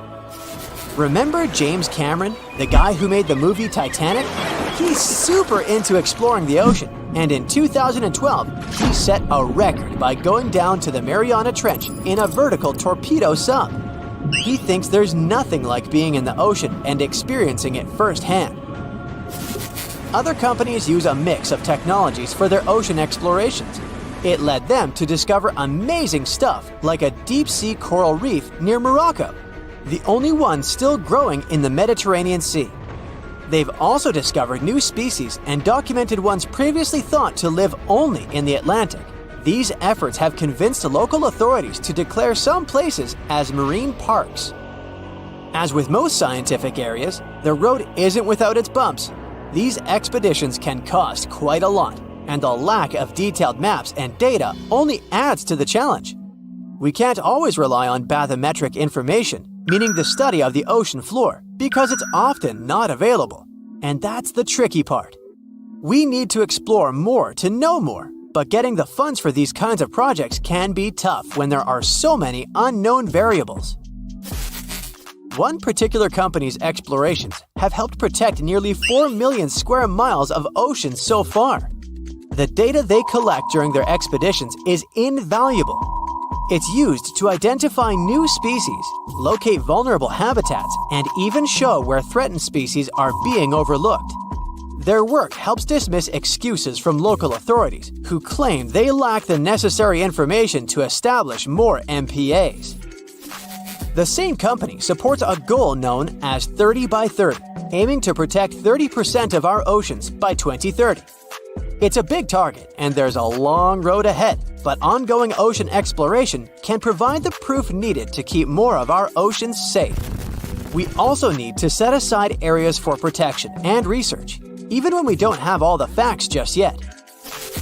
On that note, some cool scientists have recently stumbled upon a gigantic and mysterious world beneath the Pacific Northwest coast's ocean floor. The best part is, this massive realm of life is pretty much cut off from the rest of the world above, making it like a secret underground club that only the best microbiologists have access to. Picture an active city, except the city is microscopic cracks in the basalt rocks of our oceanic crust, and its residents are microbes. These tiny creatures aren't like you and me. They don't rely on sunlight or the organic products of land and water ecosystems for sustenance. Instead, they thrive on chemical reactions with rocks and seawater. Scientists call this type of life chemosynthetic, which sounds complicated, but it basically means life sustained by chemical reactions. While this sort of life has been found deep in mines and around seafloor hydrothermal vents, the scale at which these creatures are found under the oceanic crust is unprecedented. It might even be the most extensive ecosystem on Earth. A geomicrobiologist from Denmark was part of the team that made this discovery. He claimed that over 50% of our planet's surface is oceanic crust, which is an average of 4 miles thick. Imagine the size of this chemosynthetic party happening down there. This discovery didn't happen overnight. Since the 90s, scientists have found weird tiny holes in the basalt rocks that make up much of Earth's outer crust. They seem like they might have been made by bacteria, but hey, there was supposed to be no life there.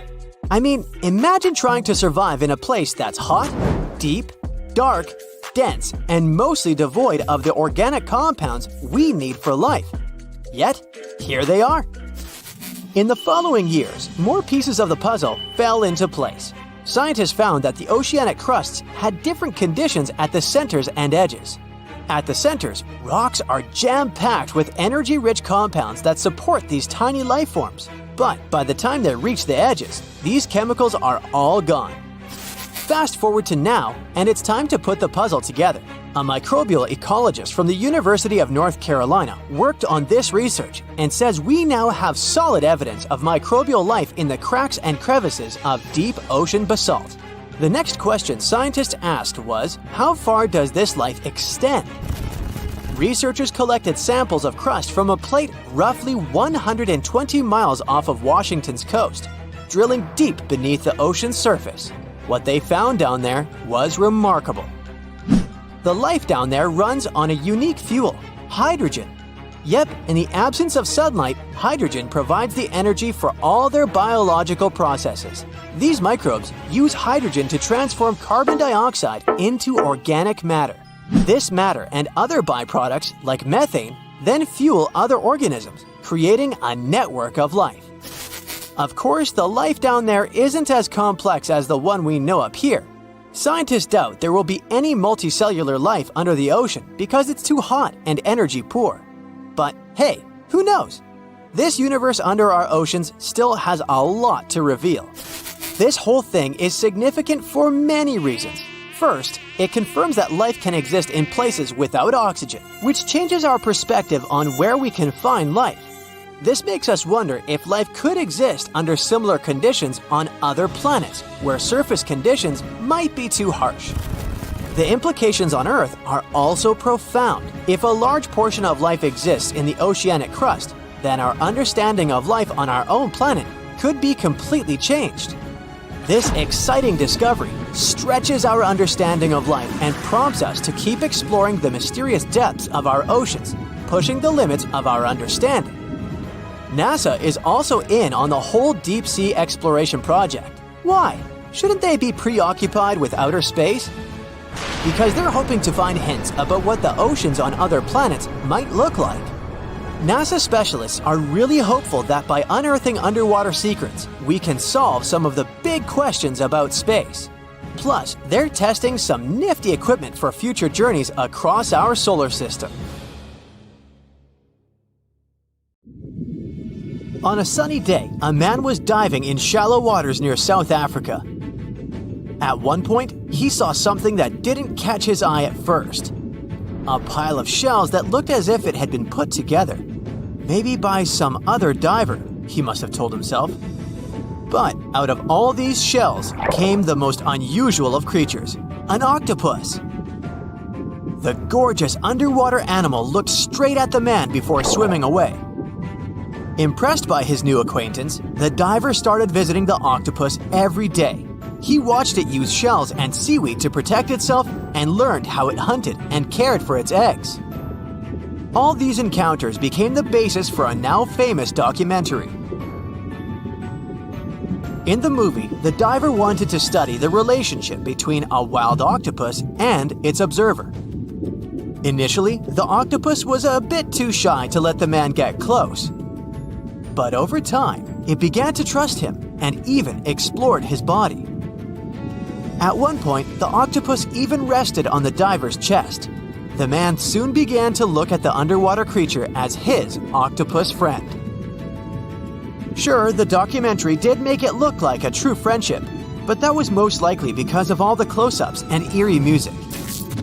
But you can't really know what the octopus is thinking. Maybe what looks like tenderness is just curiosity or confusion.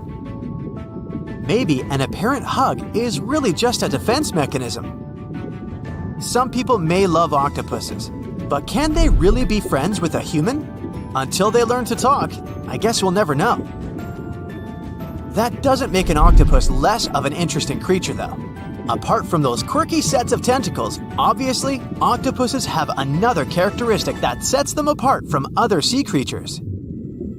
A recent study that involved studying the footage of octopuses living underwater shows that they sometimes develop this unusual behavior. They seem to throw things at each other on purpose. It can be anything from dirt from the bottom of the sea to shells or rocks. Octopuses are known to be solitary creatures, so when something or someone, like an underwater camera person, gets too close to them, they might lash out. Just as we have yet to discover the limits of our galaxies and constellations, we know very little about the bottom of the sea. It's one of the reasons why we find it so hard to explain the behavior of some underwater creatures. The truth is, we don't have good enough technology able to deal with harsh conditions and a limited amount of light underwater. You might have asked yourself at one point, what's the deepest part of the ocean? It's called the Mariana Trench. We don't really know exactly how deep this giant hole is, since it's too difficult to measure, but it's somewhere around 6.8 miles deep and 5 times longer than the Grand Canyon. This massive underwater trench was first studied back in 1875 with the help of a weighted rope. Back in 2012, a Canadian film director reached the bottom of the trench in a submersible vessel called the Deep Sea Challenger. Some of the most bizarre creatures on the planet were discovered here, including the Dumbo octopus, the sea cucumber, and the goblin shark. The Mariana Trench got its name from the nearby Mariana Islands, which were named Las Marianas in honor of Spanish Queen Mariana of Austria. The Mariana Trench might be the deepest part of the ocean that we know of. But one other mysterious phenomenon that's interesting for researchers is called phantom bottoms. In the late 1940s, when the sonar became standard equipment, ships and submarines noticed unexpected signals coming from the ocean. Those signals came from areas where no seafloor was supposed to exist. What's even more mysterious is that this fake seafloor appeared to move. One researcher at Scripps University found out that these phantom bottoms showing on maps were indeed alive. They were made out of a layer of jellyfish, shrimps, and other deep-sea creatures. The reason why they move is that they rise to the surface at night to feed. To top it all off, even the way these creatures move is kinda calculated. They don't just move randomly, but seem to gather together by species. We used to believe underwater animals behave this way only to avoid being caught by predators. It's a mystery to scientists why they group in the same way to form a fake seabed. Our curiosity about the deep waters doesn't stop at the seafloor. If you went on a vacation to the beach when you were young, you probably remember the fun of digging in the sand. As the hole got deeper, you may have asked yourself, could I dig all the way to the other side of the earth? None of us have ever found out. Our parents took us home when it got dark and chilly. Scientists are more reasonable when it comes to this subject. For starters, they know the best place to start digging would be underwater, since those regions are already deeper than what we can find on land. They also do not have the ambition to drill a tunnel through Earth. It's not even possible. That's mostly because of the extreme heat and pressure inside our planet. Even if we could technically dig a tunnel, it would not be safe to travel through it. However, reaching the mantle and retrieving a sample would be a huge scientific achievement, similar to landing on the moon. What we live on is called Earth's crust. Underneath it, there are other layers called the mantle, outer core, and inner core. Researchers have been trying to drill into Earth's mantle since the 1960s, but they haven't succeeded. Some failed due to technical issues, and others were unlucky and chose the wrong places to drill. Our planet's mantle is made of molten rock. Wouldn't that be dangerous if we ever reached it? Scientists say we have nothing to worry about, though. If and when the drillers eventually pierce through the crust underwater, hot molten rock won't pop up the hole and spill onto the seafloor like it would during a volcanic eruption. Mantle rocks aren't solid, sure, but they move slowly, at the same speed as your fingernails grow. Another of those famous deep-sea mysteries is that of the 1997 bloop. You heard that right. I'm talking about a weird sound that seemed to come from deep under the waves.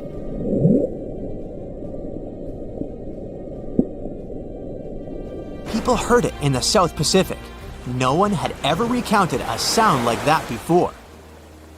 Some thought it must have been emitted by a strange creature living deep in the ocean.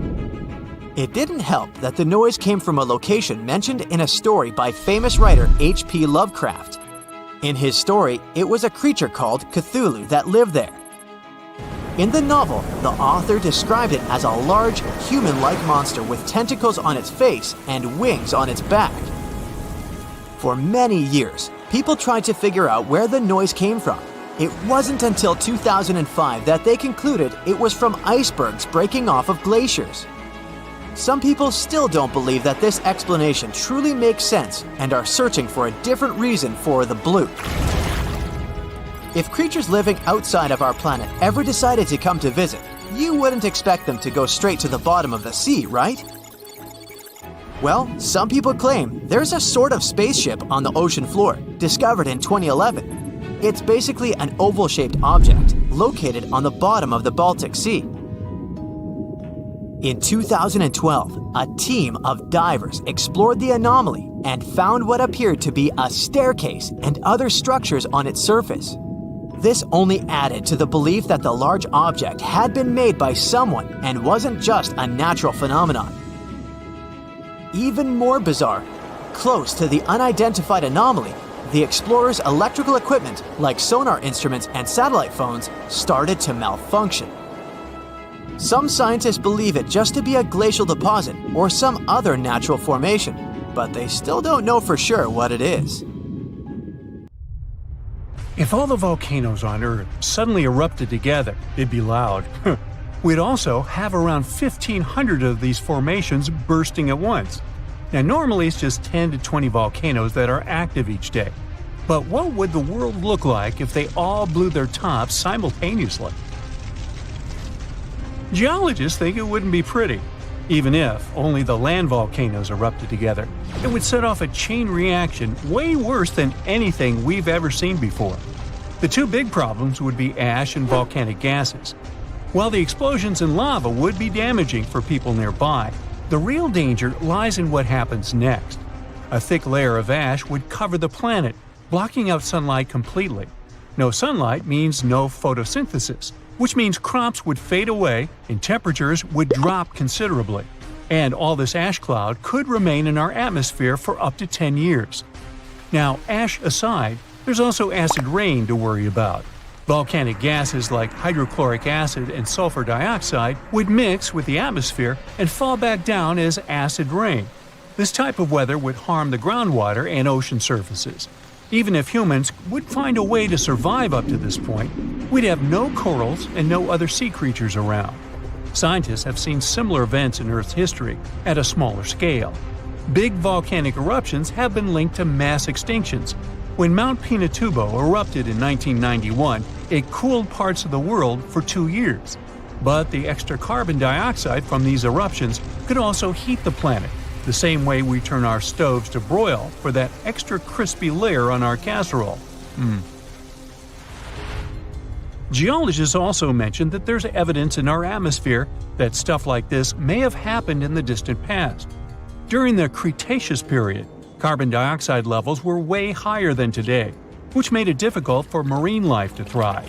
Who would survive all this? Probably just some extremophiles, these organisms that survive in harsh conditions like hot springs or deep undersea vents. As for humans, we could all lay low in underground bunkers until things clear up, or build multiple space stations that could fit us all. Yeah, right. The chances of all volcanoes erupting at once, though, are very slim. Whew! That's because there isn't one giant source supplying all the volcanoes on Earth.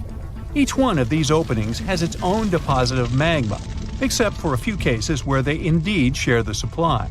For example, in 1912, Nova Rupta in Alaska erupted alongside another volcano sharing magma.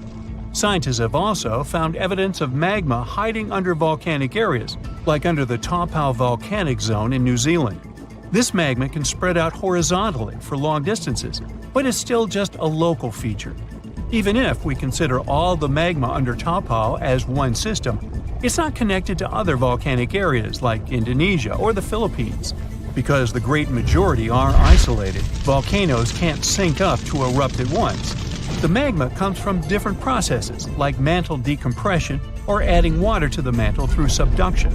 There's no way to make all these different volcanoes erupt together because of how tectonics work. Now, that doesn't mean we won't see interesting volcano activity in the future. Take an underwater area near British Columbia, where recently about 200 small earthquakes per hour have been noted. Deep beneath the Pacific Ocean floor, off the coast of Vancouver Island, magma is set to erupt, heating the water so much that it'll bubble like soda. However, this event will likely go unnoticed by anyone other than scientists. The anticipated eruption will most likely happen around 3 miles below the ocean surface. Scientists explain that the earthquakes range from negative to 4.1 magnitude, meaning only those nearby would feel any tremors.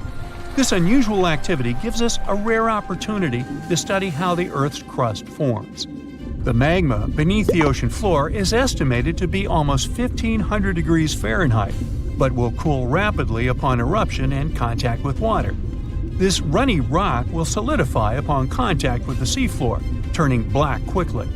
This event will be useful for biologists too, who will have the opportunity to study the marine animal's response to any changes, like run! Antarctica, often seen as a vast icy continent, also holds a volcanic surprise beneath its frozen surface. Researchers have identified over 130 under the western ice sheet alone, making it the largest volcanic region on Earth. Most of these volcanoes, about 90, were only recently discovered in 2017.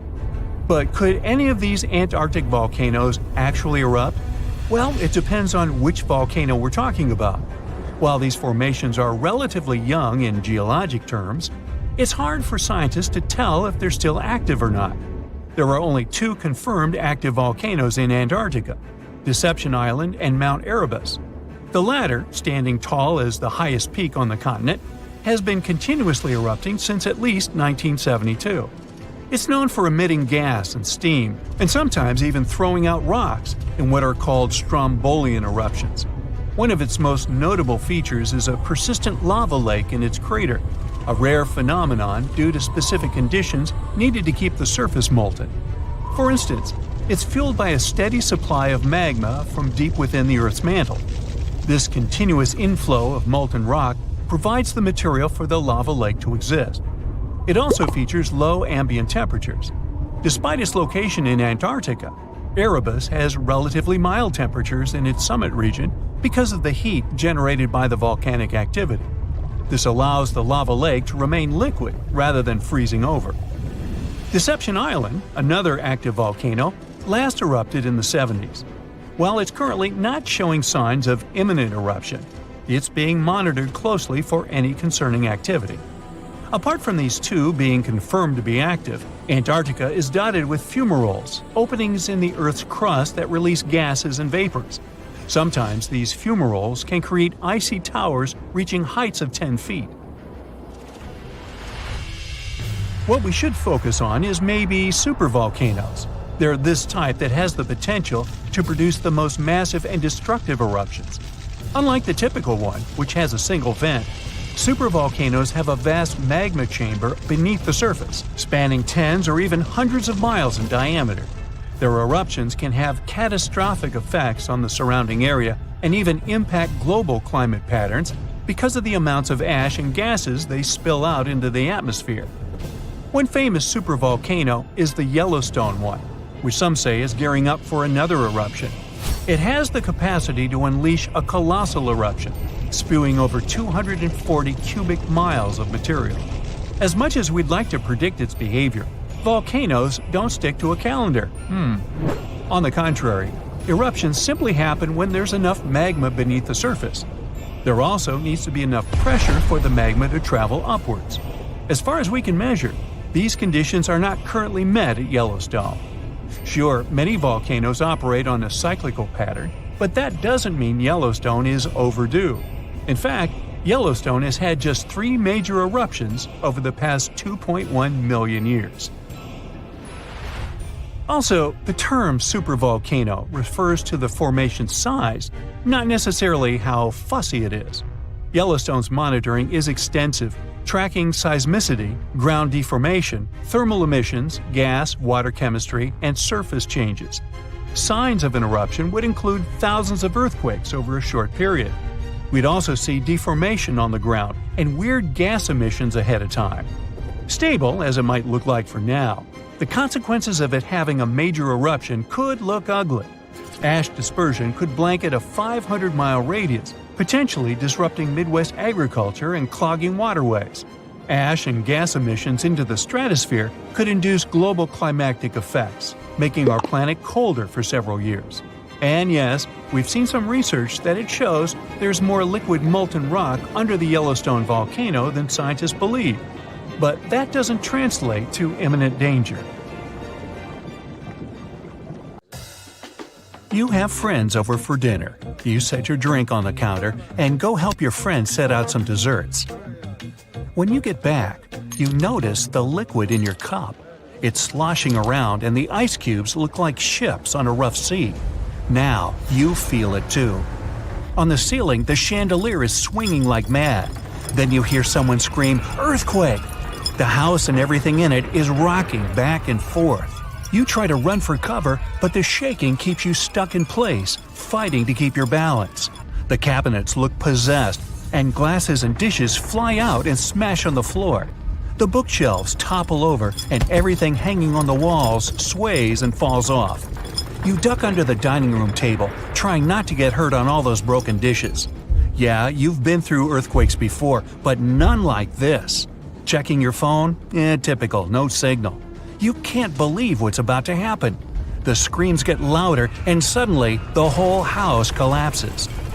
The biggest earthquake ever recorded happened in Chile in 1960. Disaster came in the afternoon, just when everyone was out enjoying themselves.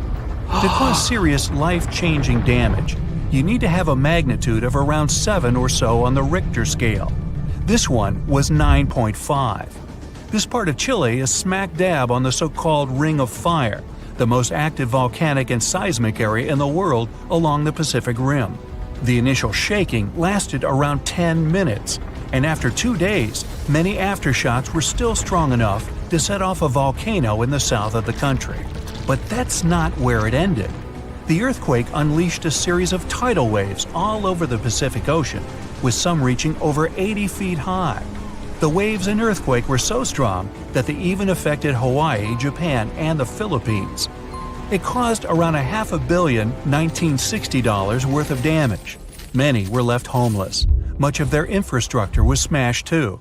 Buildings as far as the eye could see were toppled, and debris piled everywhere.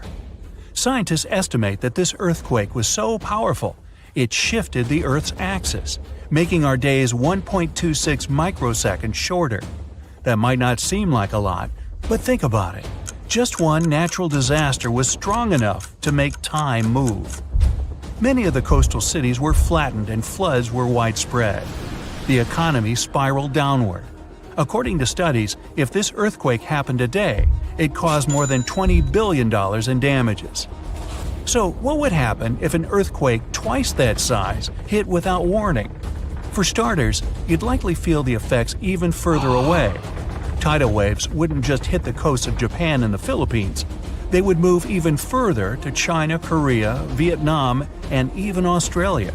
And those waves would be significantly higher than 80 feet, perhaps double that. That's like 8 giraffes piled on top of each other, surfing your way. If you lived by the coast, you'd notice the waves. If you saw the water recede way back so you could practically see where all the fish call home, you'd know it was time to run. Chances are that a tsunami's heading your way. Say it really happens. You're caught under the wreckage, not knowing what's going on. You manage to free yourself and escape to the fresh air. And you're not alone, because all the houses in the neighborhood have turned into piles of bricks and rubble. The bridges have also collapsed, leaving people stranded on either side. You look around, dust yourself off, and rush to find help. Fire trucks and ambulances drive between the broken-down cars and rubble. You try to make it to your car, but the aftershocks are still hitting, and you're getting tossed to the sidewalk. With all the cell towers down, you can't call anyone on your phone. Your knees are shaking, but you manage to power through. Once you reach your car, you see it crushed under a boulder, like a giant soda can. You continue on foot and eventually reach downtown. It looks as if some giant got angry and knocked all the buildings down. You push forward and try to see if you can find some help. Without warning, your phone vibrates. You check it and see 1,000 notifications about a 20-magnitude earthquake. You're still shaking, but that's all you. The ground is still for now. Uh-oh. You hear something in the distance, racing towards you. To your right, you see tidal waves as tall as buildings charging at you. Still in shock, not knowing what to do, you now come to your senses and run. You don't even know which way to go. There's a tsunami right behind you, and in front of you are broken down buildings with rocks and concrete still falling everywhere. Wait, there's a building that's somehow still standing. You need to get on top of that thing. You reach the elevator, but it's jammed. Not surprising. You bolt up the stairs as fast as you can, tripping on broken glass and plaster, but always managing to get back up. You look out a window and see the water. It's so close. You're nearly at the top. A few more flights and whoosh. The water forces its way into the building and drags you down at least 2 floors. You can barely see anything. Still, you know you must swim up. But the water keeps forcing you downwards. After about 30 seconds, you manage to swim your way out and continue climbing to the top. You scramble to the top floor and collapse on the roof. You're safe for now. The tidal wave is still going strong, plowing its way through the ravaged city center. Your phone is now waterlogged and useless. You have a perfect 360-degree view of your town covered in water and debris. The ground starts to shake again. Maybe you'll just sit around until this is all over, waiting for the rescue helicopter. But then, a loud explosion that almost breaks your eardrums shakes the ground even more. Off in the distance, smoke is rising, and soon it covers the entire sky. Darkness hides the morning sun. That's when you can see lava shooting up into the air and landing nearby. The lava forms into a river, flowing its way into town, block by block. With this much seismic movement and the high intensity of the earthquake, the world's tectonic plates have shifted so that magma is pushing its way to the surface. From the earth, steam begins to vent. Then the heat hits you. You see the magma cover the ground like a blanket, eating up every car in its way. What's worse is that the magma is melting the foundations of the buildings that managed to withstand the earthquake and the tsunami. The buildings in the distance are now sinking and collapsing into the raging lava pool that's replaced your town. One by one, every building descends. That means, the building where you're standing is also swaying. It's about to fail. That's when you see the light. You look up and see a helicopter above in the distance.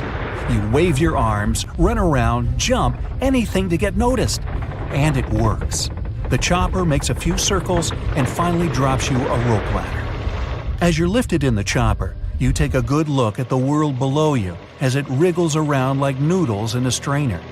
You land a few miles out and are immediately treated by a doctor in an emergency triage center. You were one of the lucky ones. A year later, the tsunami water has receded. The lava that flowed inland has cooled, but all that magma permanently changed the ground below it, and the whole town is gone. The disaster has thrown the entire country into a financial nightmare that'll last decades. It takes months to survey the town, making sure there's no dangerous electrical wires or busted gas pipes anywhere. They're rebuilding your town farther inland from where the old one was. In other towns, they rebuild directly over the ruins. In others, they just decide to move everyone to a nearby city. Oh wow, there's a hole in the bottom of the ocean.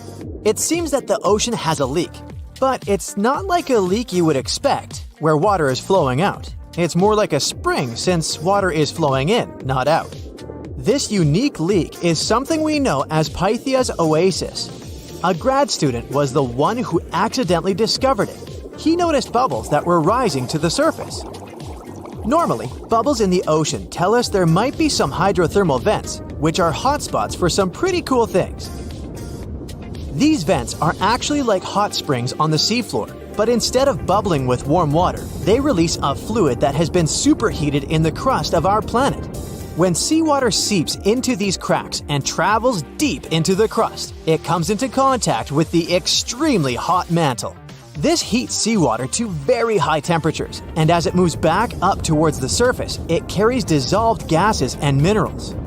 When the hot fluid shoots out of the vents, it mixes with the surrounding seawater and quickly cools down. Just a short distance away from the vent, the temperature can drop to a comfortable 68 degrees Fahrenheit or so, which is, as it seems, exactly what some creatures like.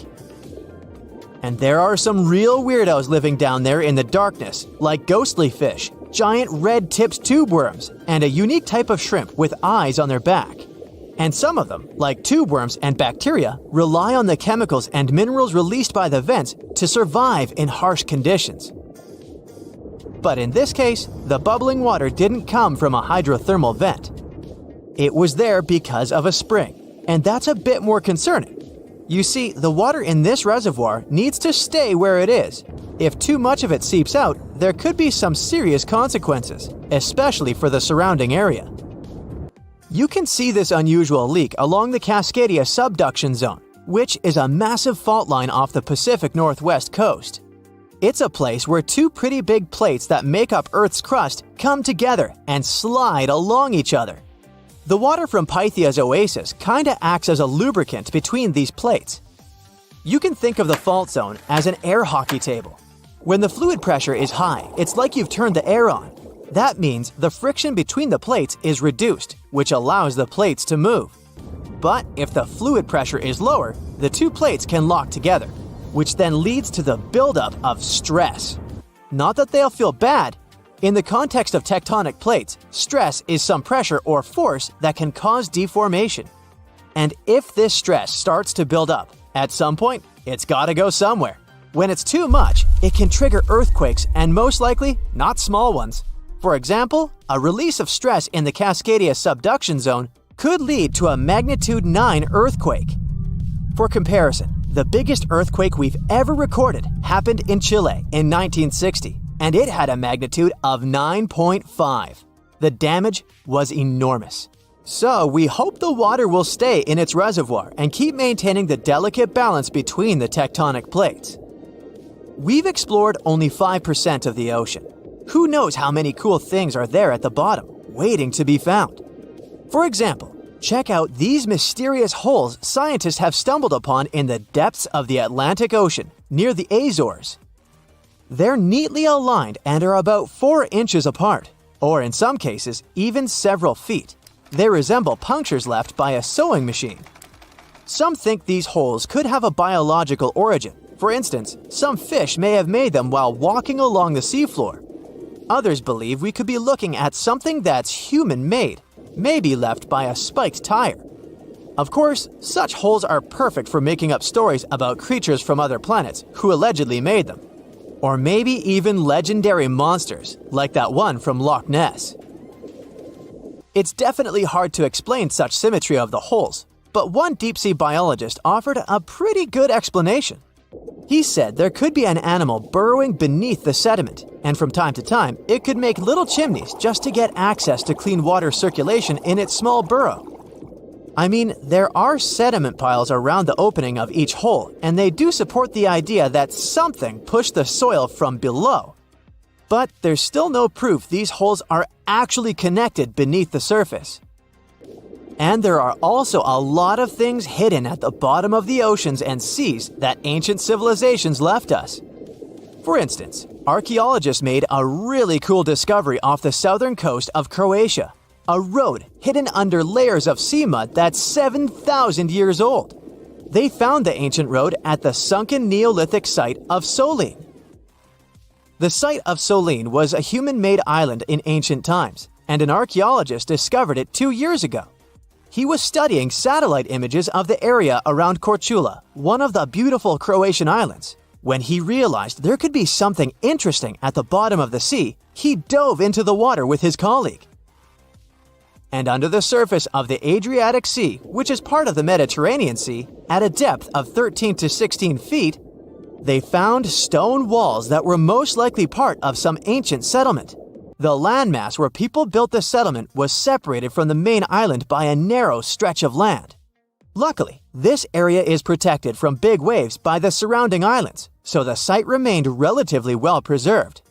It's now hidden beneath the surface of the sea and covered in mud. But it's so exciting to imagine how people walked on that road nearly 7,000 years ago, visiting nearby settlements. If you want to see the weirdest creatures, you can always head to the bottom of the sea. Actually, scientists have determined there could be more than 30 potentially new species at the bottom of the Pacific Ocean. They've collected them using their remote-controlled vehicle. That's a big step because until recently, they could only study such creatures through photographs. I'm talking about segmented worms, different types of coral, some invertebrates similar to centipedes, and many others. But there are also many old freaky creatures that we already know about that look like they came from sci-fi movies. Red octopus, blobfish. Okay, this one kinda looks normal until you raise it to the surface. The goblin shark, Sloane's viperfish, zombie worms. Ugh. Yeah, I hear ya. Let's move on. The seafloor hides things from space too. There are traces of rare forms of plutonium and iron at the bottom of the Pacific Ocean. And what's awesome is that all this has come from space. These radioactive materials probably formed during some kind of cataclysmic event in space and eventually made their way out to our beautiful home planet. And this extraterrestrial debris most likely appeared on Earth within the past 10 million years. After it fell to the Pacific Ocean and settled at a depth of almost a mile, it became part of all those layers of rock down there. Plutonium is especially exciting for scientists. I mean, only tiny amounts of it have been found. Hundreds of atoms maybe. But it's still remarkable because these atoms are created by exploding stars. Things like this can help us better understand how the universe produces elements heavier than iron, like plutonium, gold, uranium, and platinum. We're still not sure about the origins of these elements. For a long time, scientists believed that supernovae, which is when a star comes to its end in a fabulous explosion, were responsible for creating these heavy elements. But it seems it's not just that. Some other cosmic events, such as the collision of neutron stars, which are super dense collapsed stars, or some rare types of supernovae, could also be involved. Whoa, let me get my popcorn. Back in 2018, the biggest active underwater eruption ever happened, at least the one that we could officially record. Scientists followed earthquakes that struck the area in the western Indian Ocean off Madagascar. Between 2018 and 2021, over 11,000 earthquakes struck a small island called Mayan between Madagascar and Mozambique. The strongest one had a magnitude of 5.9. Until then, this area had been pretty peaceful. There had only been 2 earthquakes recorded over 50 years. Along with regular earthquakes, there were also some unusual seismic hums, like earthquakes at pretty low frequencies, forming deep underground. People couldn't feel those hums at the surface, but researchers around the world discovered them and realized they were related to volcanic activity no one actually noticed coming. Something strange happened. That underwater eruption created a giant skyscraper-sized volcano. This new underwater volcano turned out to be around 1.5 times the height of One World Trade Center in New York, and almost 10 times bigger than the Statue of Liberty. The area where it appeared had been explored in 2014, but it was almost flat, peaceful, and empty back then. Now, there is an actual volcano nearly 8,500 feet below sea level. The volcano gets its magma from a super profound reservoir located nearly 34 miles underground. It's the deepest reservoir of volcanic magma that we know about. The Earth has layers, and the middle one is kinda chunky. It's very much like peanut caramel filling many chocolates have. Research shows there are probably hunks of oceanic crust deep inside the Earth's liquid mantle. They're stuck there, creating large lumps in something that was supposed to be a smooth layer. Our planet has a rigid outer layer. It includes a hot upper mantle and cracked crust. The hot mantle moves and churns all the time, making the crust at the surface move too. This way, the oceanic crust dives into the depths and makes huge magma plumes go up toward the planet's surface. Scientists even found an ancient piece of the Pacific Ocean hundreds of miles underneath China.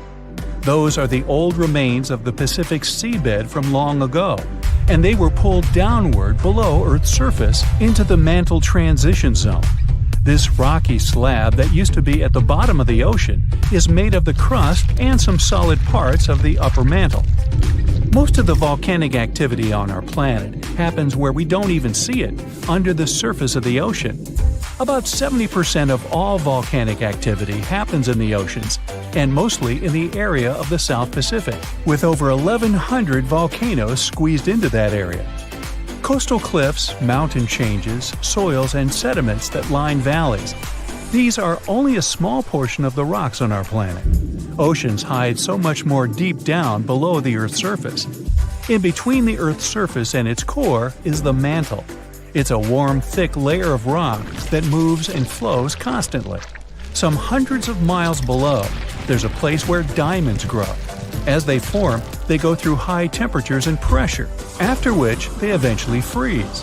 That way, when they arrive at the surface, scientists can explore their structure, find out how they formed, and understand better what's going on in the depths of our planet. Thanks to diamonds, they realized the mantle was very wet, and it possibly contained much more water than all the oceans on Earth. Our planet is eating up its own oceans. As its tectonic plates move, dive, and go beneath one another, they drag huge amounts of water into the Earth's interior. The water beneath the surface of our planet can help with developing magma and lubricate faults, which actually makes earthquakes more likely to happen. Water is actually stored in the minerals. It gets incorporated into the planet's crust when new oceanic plates form. They go through the process of bending and cracking as they grind under other plates, and huge amounts of water then go deep into the crust and mantle. Scientists research an area that's 18 miles under the surface. They realize these zones pull 3 billion teragrams, which is more than 2 billion pounds. Any ocean is like a whole new world. There are incredible sceneries below the surface, magnificent waterfalls, lakes, and rivers. There are thick layers of salt beneath the seafloor, and rivers and lakes form because seawater goes through those layers and dissolves them, creating something that resembles pools. The dissolved salt makes the surrounding water denser. That water then settles there, which eventually forms underwater lakes or rivers. But there are also mountain chains, trenches, canyons. There's a canyon in the Bering Sea with more than 8,500 feet of vertical relief. This makes the Grand Canyon look way smaller than it is, since the underwater canyon is nearly 2,500 feet deeper. Deep parts of the ocean are really cold. The temperature of the water can be about 40 degrees, but at the bottom, water can get boiling hot. There are hydrothermal vents in the seafloor. Those are the hot springs located at the edges of tectonic plates. The water they release can reach a temperature of up to 750 degrees Fahrenheit, but the pressure at such depths is very intense. So intense, no human being can handle it. Still, it's the pressure that keeps the water from boiling. Ocean depth is on average 2.3 miles. Light waves can still enter at 3,280 feet, even though it's in a very small amount. So all the mysteries hidden below that point remain in total darkness. The actual illuminated part of the ocean goes until 600 feet. Even though the sun gives us light, most of our planet is dark all the time. It's all because of the oceans, covering over 70% of our planet. The loudest sound that came from an ocean, and of the loudest sounds ever recorded, came from an ice quake. It was so loud, researchers picked it up by sensors more than 3,000 miles away. There was a seismic activity that made frozen ground break down.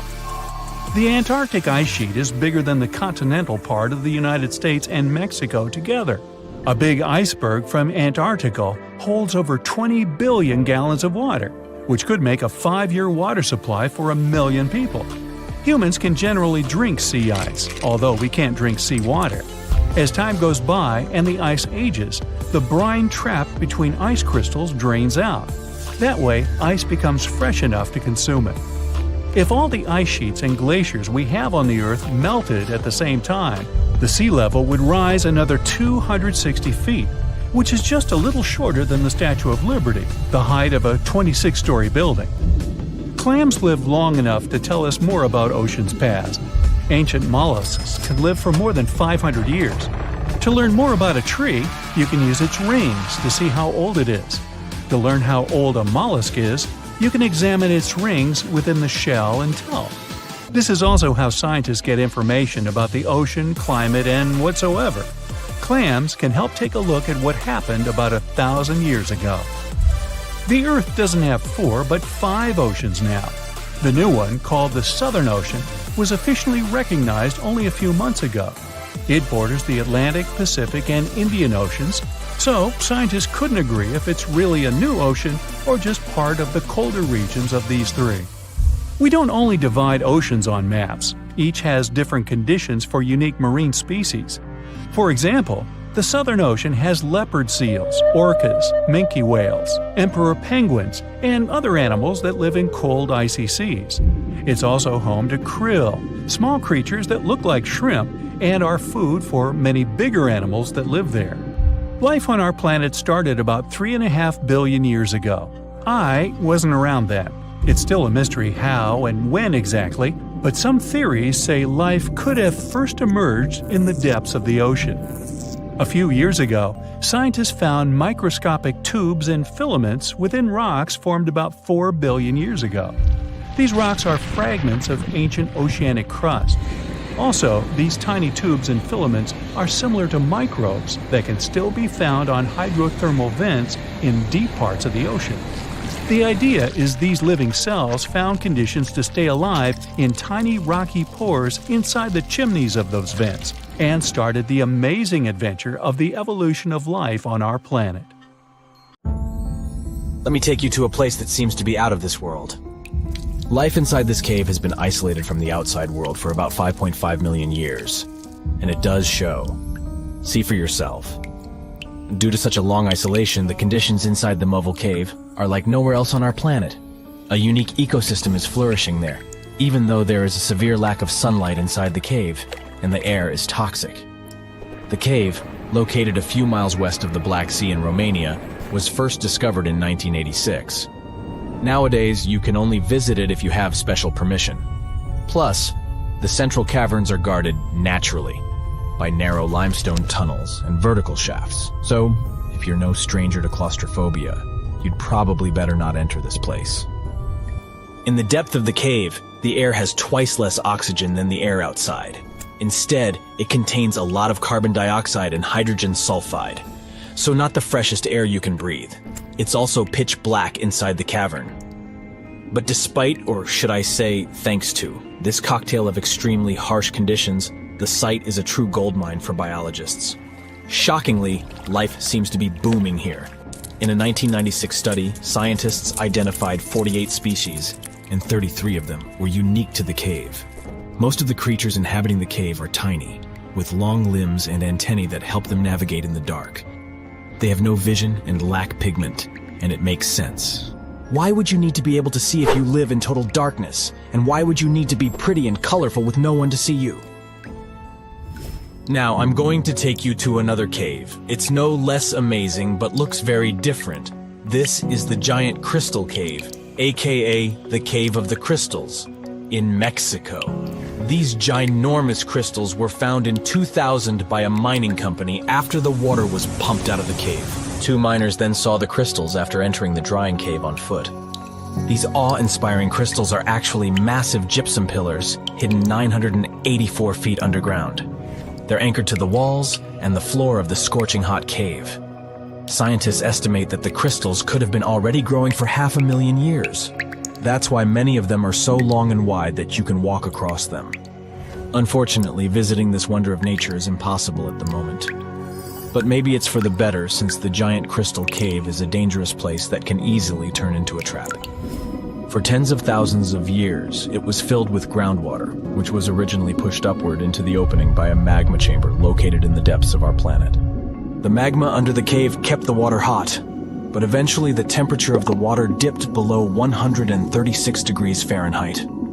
As a result, the water started to fill with calcium and sulfate, whose particles began to recombine into gypsum. And then, white-tinted crystals took over the cave. And since they stayed underwater, they were able to keep growing. You don't have to fly to space to take a closer look at a black hole. Scientists have found something very similar to black holes in the southern Atlantic Ocean. A black hole has such an enormous gravitational pull that once something gets pulled inside, it doesn't have any chance to escape. Even light can't get out of a black hole. But ocean black holes seem to be almost as powerful as their space relatives. But instead of catching the light, they do the same with water. Ocean eddies are massive whirlpools that spin against the main current. They usually swirl billions of tons of water, and most of them are larger than a city. These whirlpools are so powerful that nothing trapped by them can escape. But the scariest thing is that you might not even notice heading into one of them.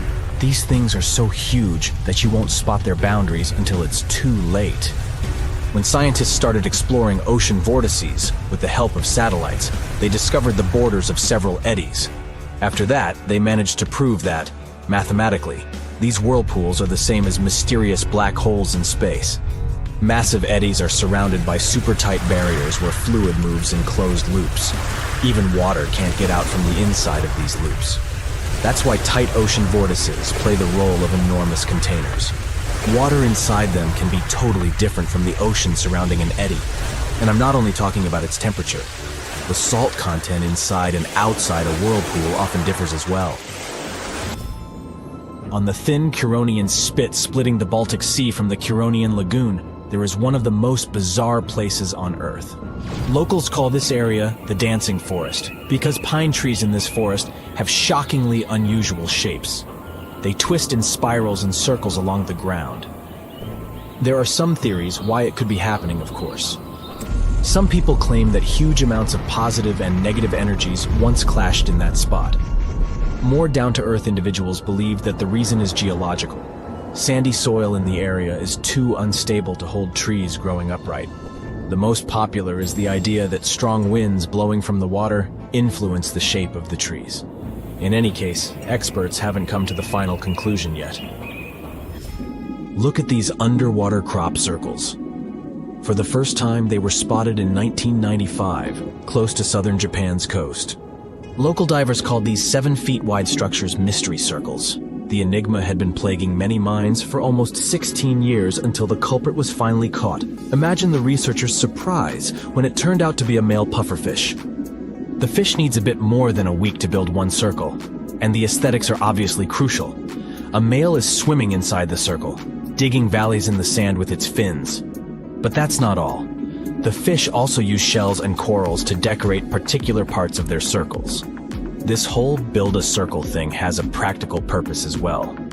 The way a male fish swims pushes the sand toward the center of the circle and creates a mound which later serves as a nest. The next mystery on our list is in the Caribbean. Just off the coast of Belize, there's a giant sinkhole. That's the Great Blue Hole. It's about 1,000 feet across and more than 400 feet deep.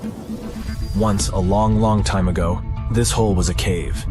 But then rising waters filled it, making it collapse in on itself. The deeper you'll descend into the Great Hole's crystalline waters, the darker it will become. You'll see tons of stalactite-filled caves there, but entering them is extremely dangerous, unless you want to get hopelessly lost. Once you reach a depth of 50 feet, you'll notice that the water is shimmering. That's the invisible line dividing the sinkhole's salty top from the freshwater abyss. You might want to turn back right now. Who knows what you might come across in the murky depths. There was an old Amazonian legend that told about the river that was so hot that it boiled. and it was believed to be just a legend until Peruvian geoscientist Andrés Russo questioned if the river could be real. All experts denied such a possibility. After all, hot rivers do exist, but only in the areas where there are volcanoes. As for the part of the country mentioned in the legend, there are no volcanoes in that region. But Andrés Russo was too dedicated to give up. And in 2011, he finally located the river from the legends. The water in it was indeed steaming hot. Its temperature was 186 degrees Fahrenheit, not boiling, but pretty close to this point. But what shocked the researcher the most was the size of the river. One could think that the almost boiling water was the result of the activity of an underwater hot spring.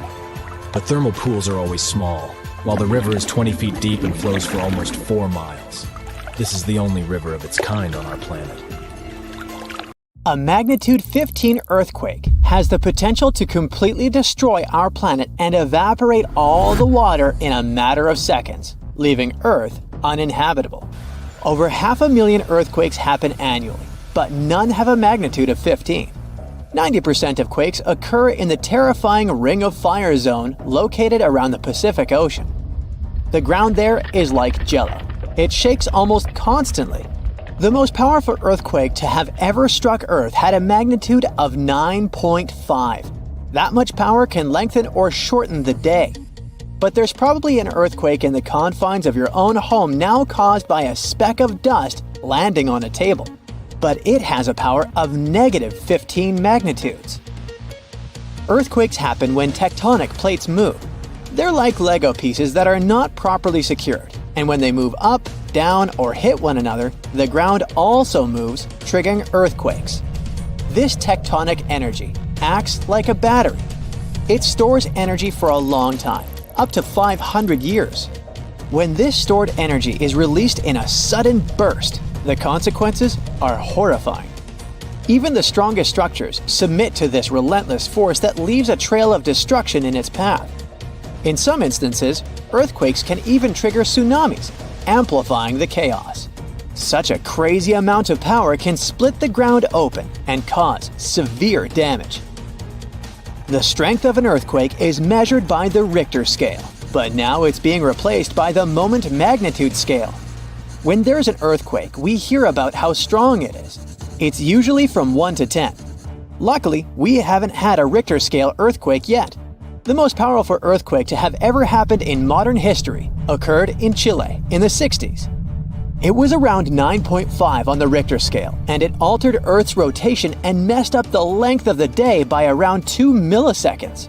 It also triggered a massive tsunami and affected a vast area of 155,000 square miles. The Richter scale doesn't actually have a limit.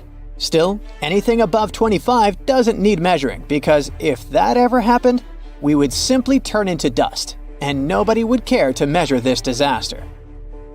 As we said, the strongest earthquake had a magnitude of 9.5. If this magnitude had been just 0.5 stronger, it would have created a ruptured line 2,174 miles long. That is almost 7 times the size of Wyoming. A magnitude 11 earthquake would create a crack halfway around the world. Massive tsunamis would hit coastal areas, destroying everything, and Earth would get into a massive environmental crisis. If you love hiking, you would have new mountains to explore, created by the terrifying earthquake. Even the temperature would increase because of volcanic eruptions and the resulting greenhouse gases. It would turn our planet into a hot oven. The safest places would be far away from any buildings, seas, oceans, and mountains where there would be a low chance of a landslide. Countries unprepared for earthquakes would be totally destroyed, and cities would turn into piles of rubble and dust. Going up on the Richter scale would only make things worse. But don't worry, an earthquake of that power is impossible. Earth's crust doesn't have enough energy to produce such earthquakes. But there is something that has much more power and can produce mega earthquakes. Asteroids are powerful enough to destroy our planet, as we all know from the dinosaur era. That asteroid was around 6 miles long, and it caused massive damage to the planet. It triggered earthquakes that shook the ground constantly for months. These terrifying quakes were about 50,000 times stronger than the Chile earthquake. They also triggered a tsunami that was 30,000 times more powerful than the Indian Ocean tsunami. And the latter was one of the most devastating tsunamis to have ever struck Earth. The earthquakes caused by the asteroid had a magnitude of 11, making it the most powerful and scariest natural disaster ever. And let's hope it stays that way. The Indian Ocean tsunami affected only certain areas of the world. Meanwhile, the asteroid tsunami affected every part of the world and had 33-foot-tall waves. Even if you had traveled to the most remote place on Earth, you wouldn't have been able to hide from this Grim Reaper. A 15-magnitude earthquake wouldn't be 15% stronger than the Chile earthquake. The scale doesn't work like that. It would be around 100 million times more powerful than a 9.5 magnitude quake. It could make all the water on Earth evaporate, leaving us devastated and without any H2O to survive. All ecosystems would collapse. All food chains would be broken. And only some super strong bacteria would probably survive the impossible. That is only a fraction of the frightening things that could happen. The ocean is like the AC for our planet. Without it, Earth would be super hot. The ocean also serves as a shield from the sun's powerful rays. It acts as a heat absorber and cools Earth. Scientists think that the most dangerous thing would be the inability of Earth's crust to survive the violent shakes of the 15-magnitude earthquake. If our planet miraculously survived and didn't turn into dust, there would be massive openings in its crust. The ground would become gelatinous. It would randomly move up, down, left, and right, and no building would survive that. Our civilization would be brought back to the Stonehenge era. Tectonic movements like this are devastating. A similar thing happened in Japan when tectonic plates moved 165 feet from each other and then snapped back together, creating a 9-magnitude earthquake. No place on Earth is immune to this bone-chilling natural phenomenon.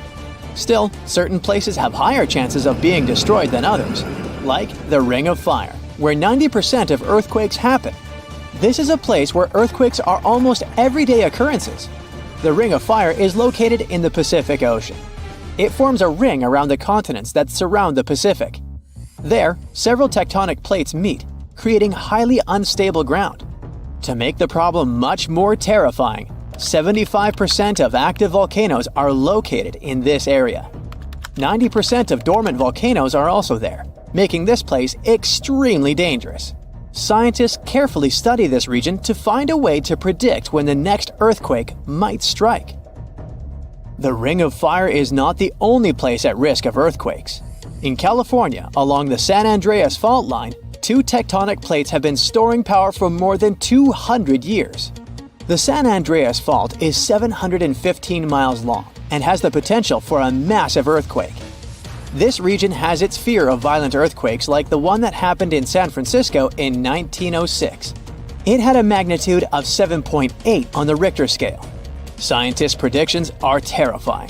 They say that the chance of a 6.7 magnitude earthquake is very high in the area. If all hell starts to break loose, you should know how to survive. Avoid anything that might fall on you, like windows, closets, or unstable ceilings. The official phrase from emergency experts is drop, cover, and hold on. Stay low to the ground. Hide under something stable like a table, and remain there until the shaking stops. Make sure to stay in your shelter for another minute or two, just in case there are aftershocks or loose debris. Use your nose and smell for gas. If you do smell it, don't turn the lights on or do anything that might ignite it. Stay strong and be safe. Meet Hula Male, also known as the City of Hope.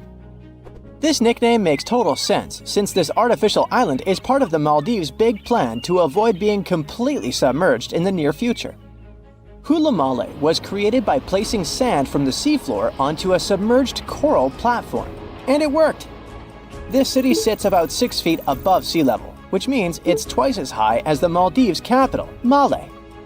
While more and more people are moving there to live, the island was also designed to serve as a temporary evacuation site during dangerous storms and typhoons. Seychelles is another gem in the Indian Ocean that's at risk of disappearing. Unfortunately, coastal flooding is becoming a common issue there, especially during spring tides and heavy rainfall. The problem is that their main island, Mahé, hosts about 90% of the country's population. Along the coast, it's only about 6 feet above sea level. Fiji is the third tropical paradise on our list, and it's also a top pick for travelers. But this nation is in a tough spot, since it's located right in the middle of the Pacific Ocean, where huge storms can really turn things into chaos. Take Cyclone Winston. It hit Fiji back in 2016 and ended up costing them over $1 billion in damage. So one thing they're doing to protect themselves is planting mangroves along the coast and preserving the ones that already exist. These trees are awesome since they help reduce wind speed during cyclone emergencies and also combat erosion by trapping sediments. Egypt might be in trouble too. I mean, it's not like the whole country is going to be underwater, and we'll only see the tips of the pyramids in a few years. But things could really change for them, as coastal cities are facing a serious risk. Take Alexandria, for instance. 45% of its population already lives below sea level. If the city is flooded, not only will everyone have to move, but Egypt in general will suffer a major impact on its fish production. In Europe, one of the most at-risk populations is in the Netherlands, where about half the people live in areas below sea level. In the future, planning a romantic gesture with tulips for your girlfriend could become an impossible mission. The Netherlands is responsible for 2/3 of the world's tulip production. So if fields are taken over by saltwater, it's game over for the blooms. But the good news is that the Dutch have centuries of experience dealing with water, so knowing how to work with storm barriers and seawalls can prevent them from a doomsday scenario. The risks of rising sea levels probably aren't higher anywhere else than here in Tuvalu. This island chain, located halfway between Australia and Hawaii, could be the first state to become uninhabitable. Its stunning land is only about 9 feet above sea level. And just by looking at it on the map, you can see how narrow it is. In fact, the narrowest part in Fongafale is only about 65 feet wide. So even before higher tides become a real problem, the country's limited farmland could be flooded with saltwater. The next country on our list is the Philippines. This archipelago in Southeast Asia boasts some of the most stunning scenery, but it faces the risk of flooding for 2 reasons. First, due to rising sea levels, and second, because of crazy, unpredictable weather. Since 1990, events like cyclones, earthquakes, and tsunamis have cost the country over $20 billion. Have you ever heard of Vanuatu? This chain of islands, spread out between Australia and Fiji, could be flooded soon. Vanuatu was one of the first Pacific nations to relocate an entire community to a safer spot. Back in 2005, residents living in risky coastal areas of the northern island of Tegua moved to higher ground. Next up, the Marshall Islands, a country located in the Central Pacific. Studies show that just yet, they've got a game plan. They are fortifying the infrastructures of their low-lying airport, relocating key buildings to higher ground, and putting up seawalls on rural islands. Heading south, we've got Nauru. This is actually one of the smallest countries in the world, covering just 8.1 square miles. Today, it's home to 10,000 people, but it's on the brink of becoming uninhabitable. Water levels are rising about 3 times faster there than the global average. The Buada Lagoon sparks special concern since it's the only surface freshwater resource, and it's located only 16 feet above sea level. Our next stop in the Pacific Ocean is the Republic of Palau. Rising sea levels are no joke for them either. But protecting their crops, especially taro, is a priority at this moment. About halfway between Hawaii and New Zealand lies Samoa, and this country is dealing with a unique situation. Not only is the volume of water increasing there, but their land is also sinking. You see, a couple of strong earthquakes and tsunamis hit Samoa back in 2009. So as the crust bounces back to its original position, the overall land surface is actually going down. Because of this, their housing and main infrastructure could take a serious hit. especially since all their airports are along the coast. Let's head to Kiribati. This Pacific nation has a big problem with frequent flooding because most of its people and infrastructure are near the coast. Apart from the volcanic island of Banaba, none of Kiribati's land is more than 6.5 feet above the ocean. To tackle this situation and keep their population safe, they had this big idea of making a massive floating platform, kind of like the ones oil companies have. But the problem is that it would cost them a fortune, as the project is estimated to be around $2 billion.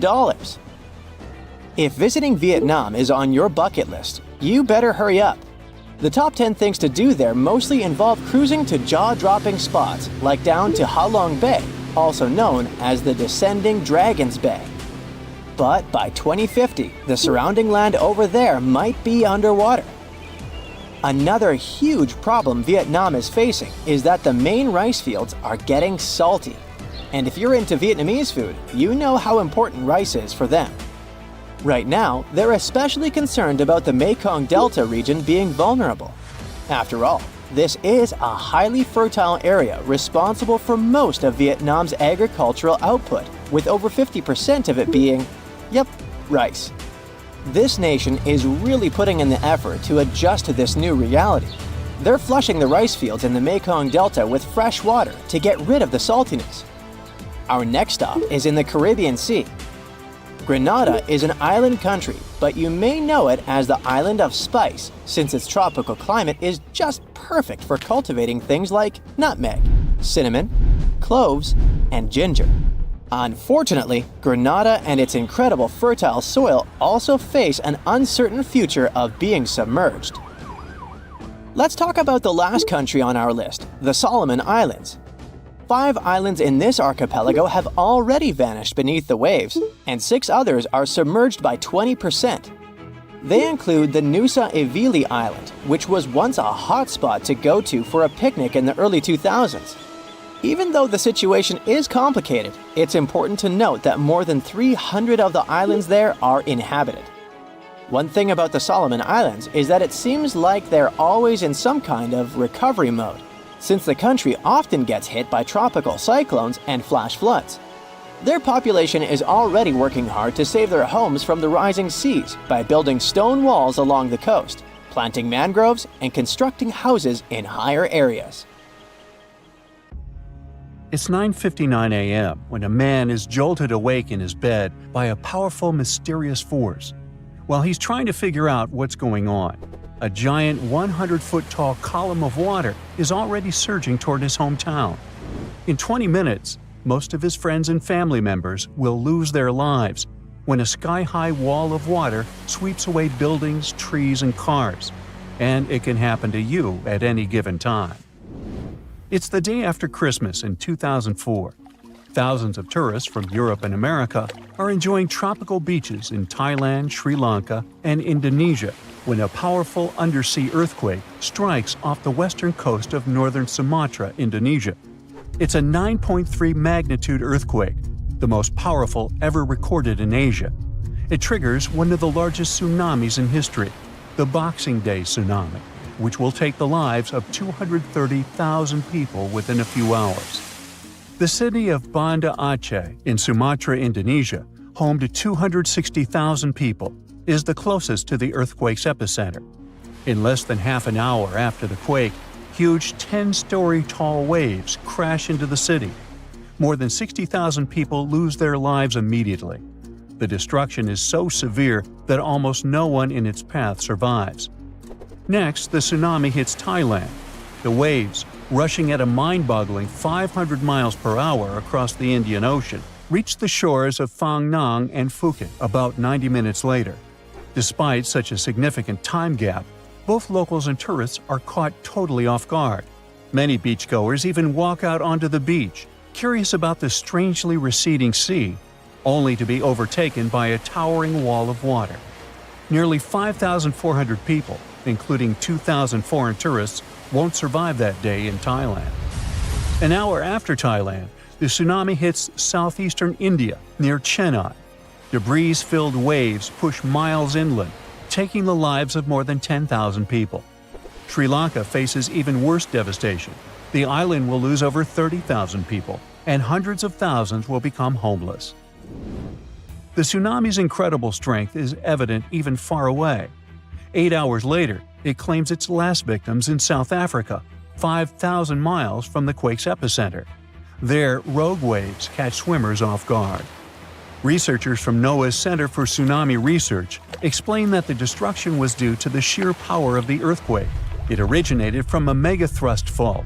That's where heavy ocean plates dive beneath lighter continental plates. These faults are the largest in the world and lie underwater. The 2004 earthquake ruptured a 900-mile stretch of the Indian and Australian plates, 31 miles beneath the seafloor. Plus, instead of one quick jolt, the quake lasted for 10 minutes and released an unimaginable amount of energy.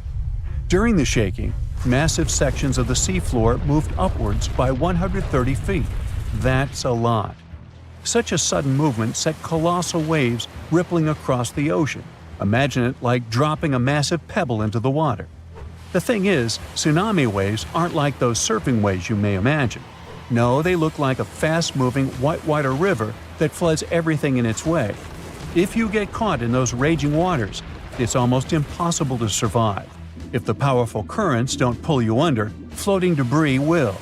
That's the reason why, during earthquakes, there are usually many injuries and fewer lives lost.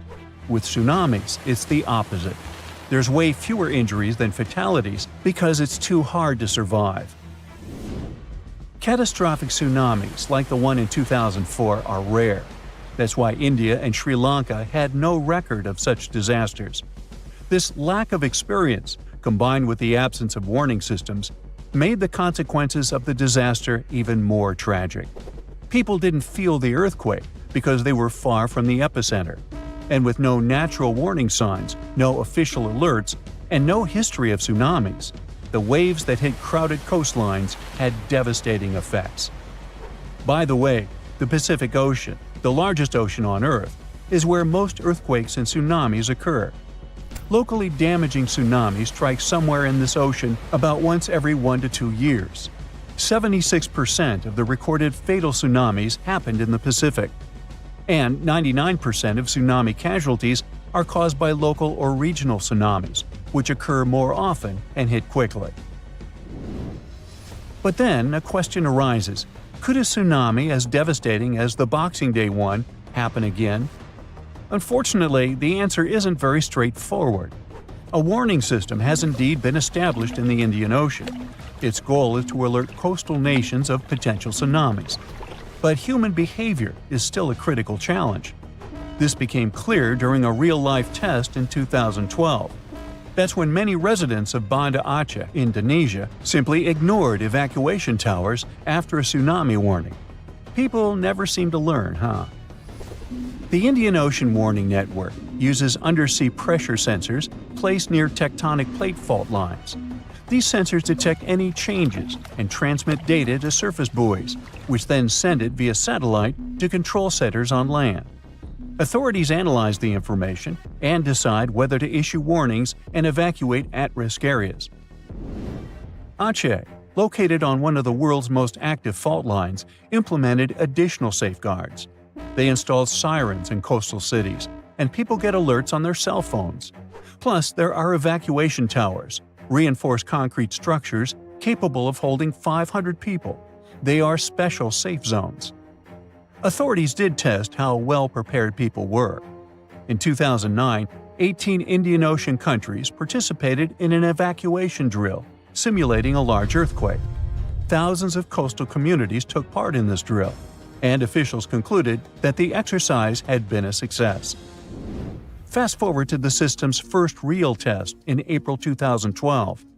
An 8.6 magnitude undersea earthquake west of Aceh triggered tsunami warnings. And even though there were no significant waves, the whole situation revealed critical flaws. Many residents ignored evacuation towers, choosing instead to flee by car or motorbike. This led to citywide traffic jams, with people getting stranded in areas vulnerable to a potential tsunami. It was chaos.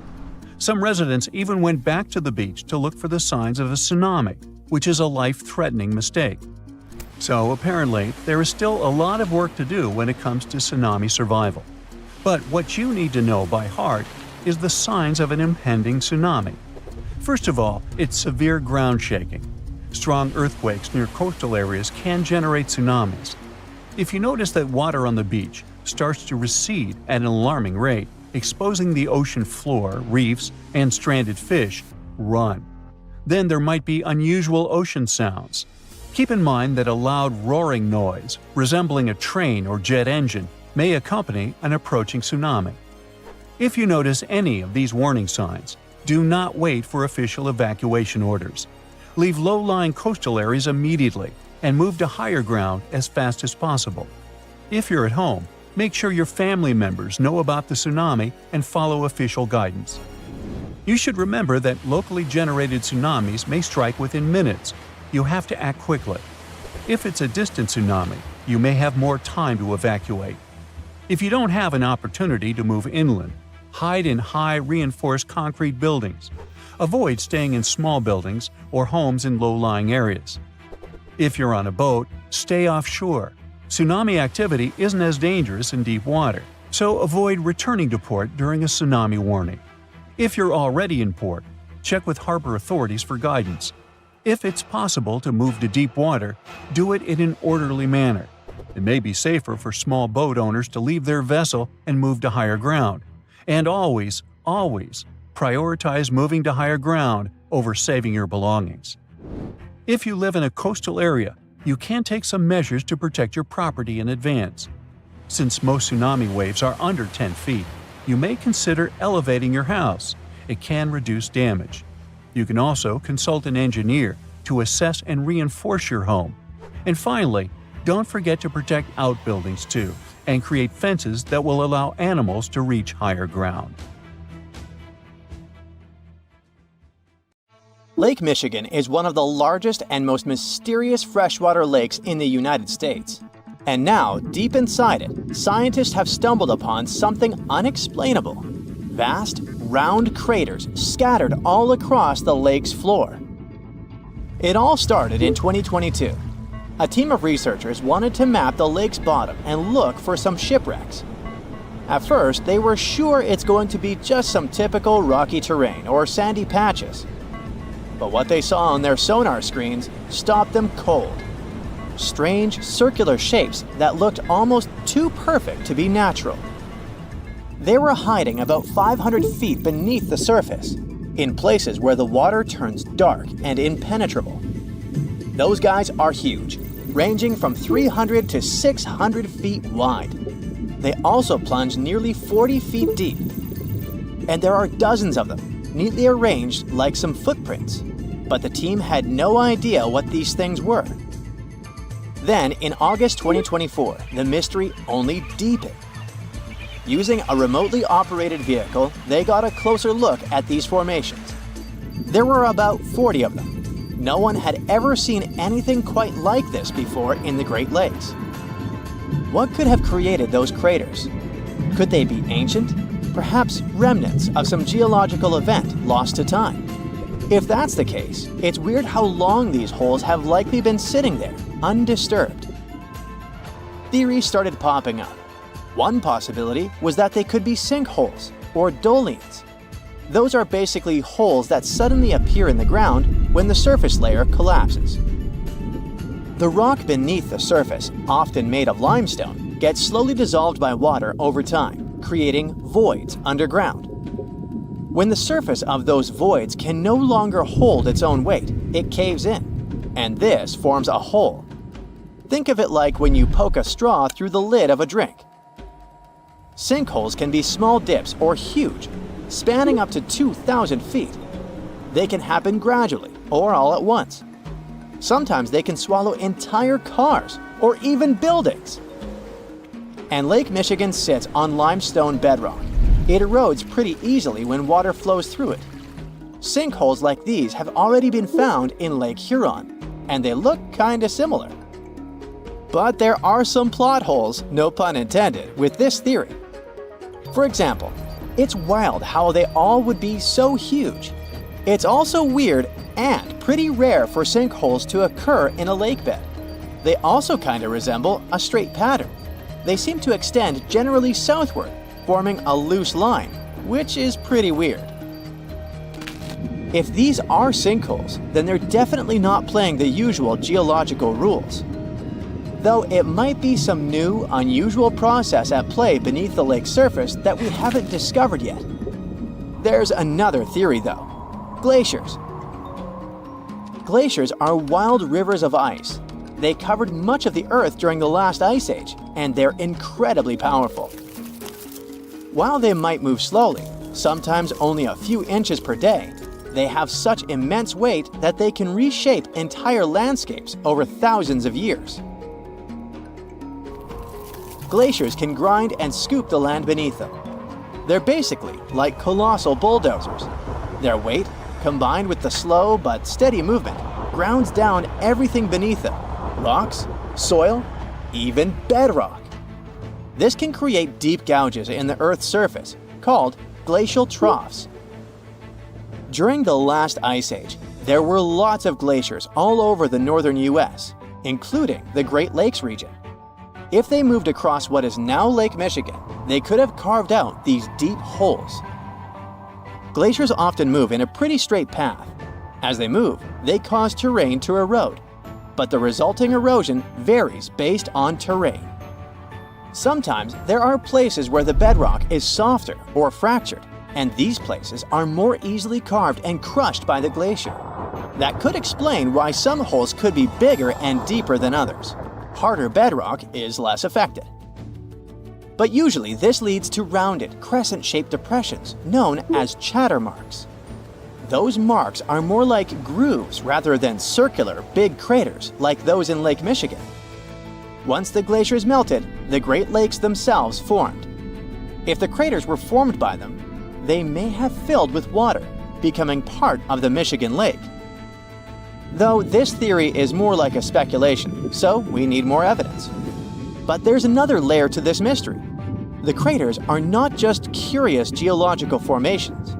They actually may hold valuable clues about early life on Earth. Parts of Lake Michigan, especially dark ones, are relatively low in oxygen.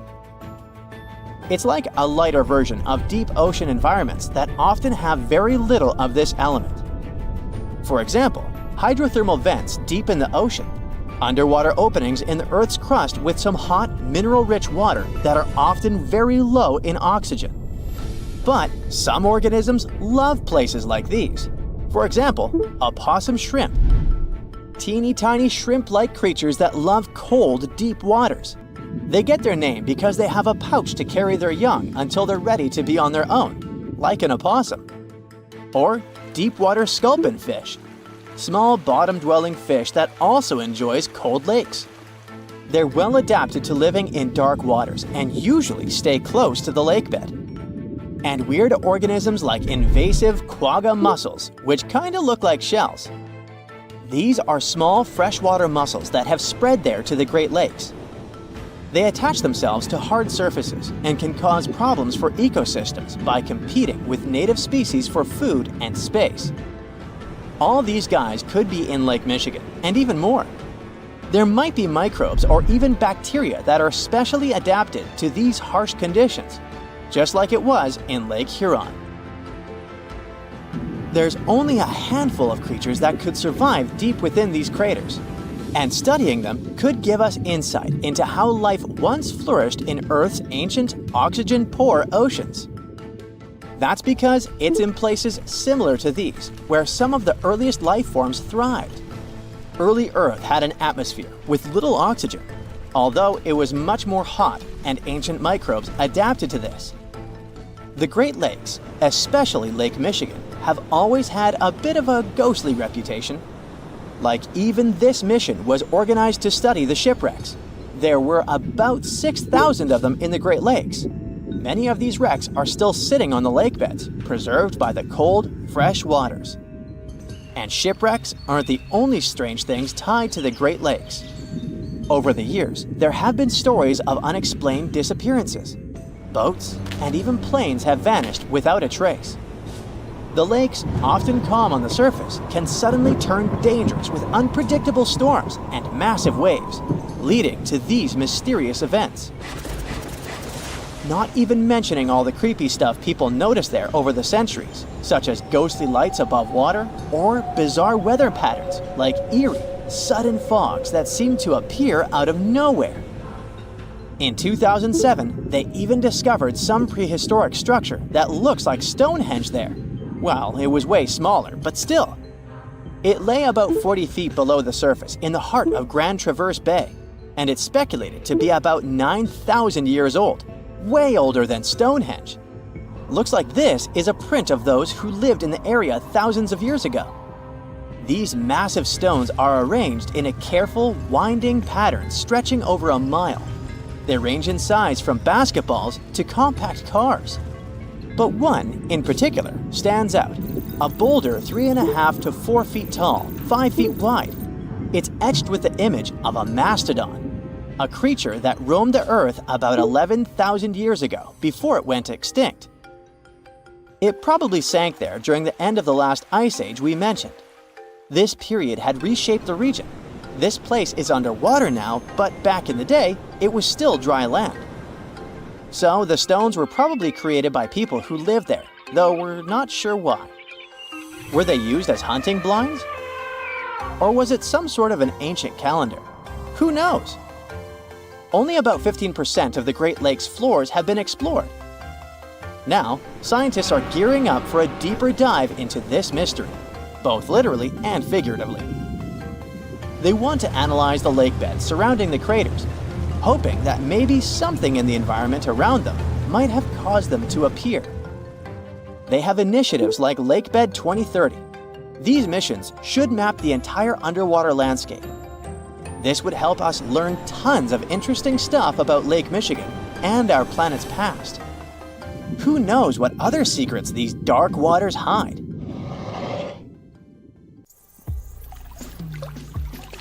Now, of course you know that the Amazon River is famous for its piranhas, bull sharks, and other creatures you don't want to meet.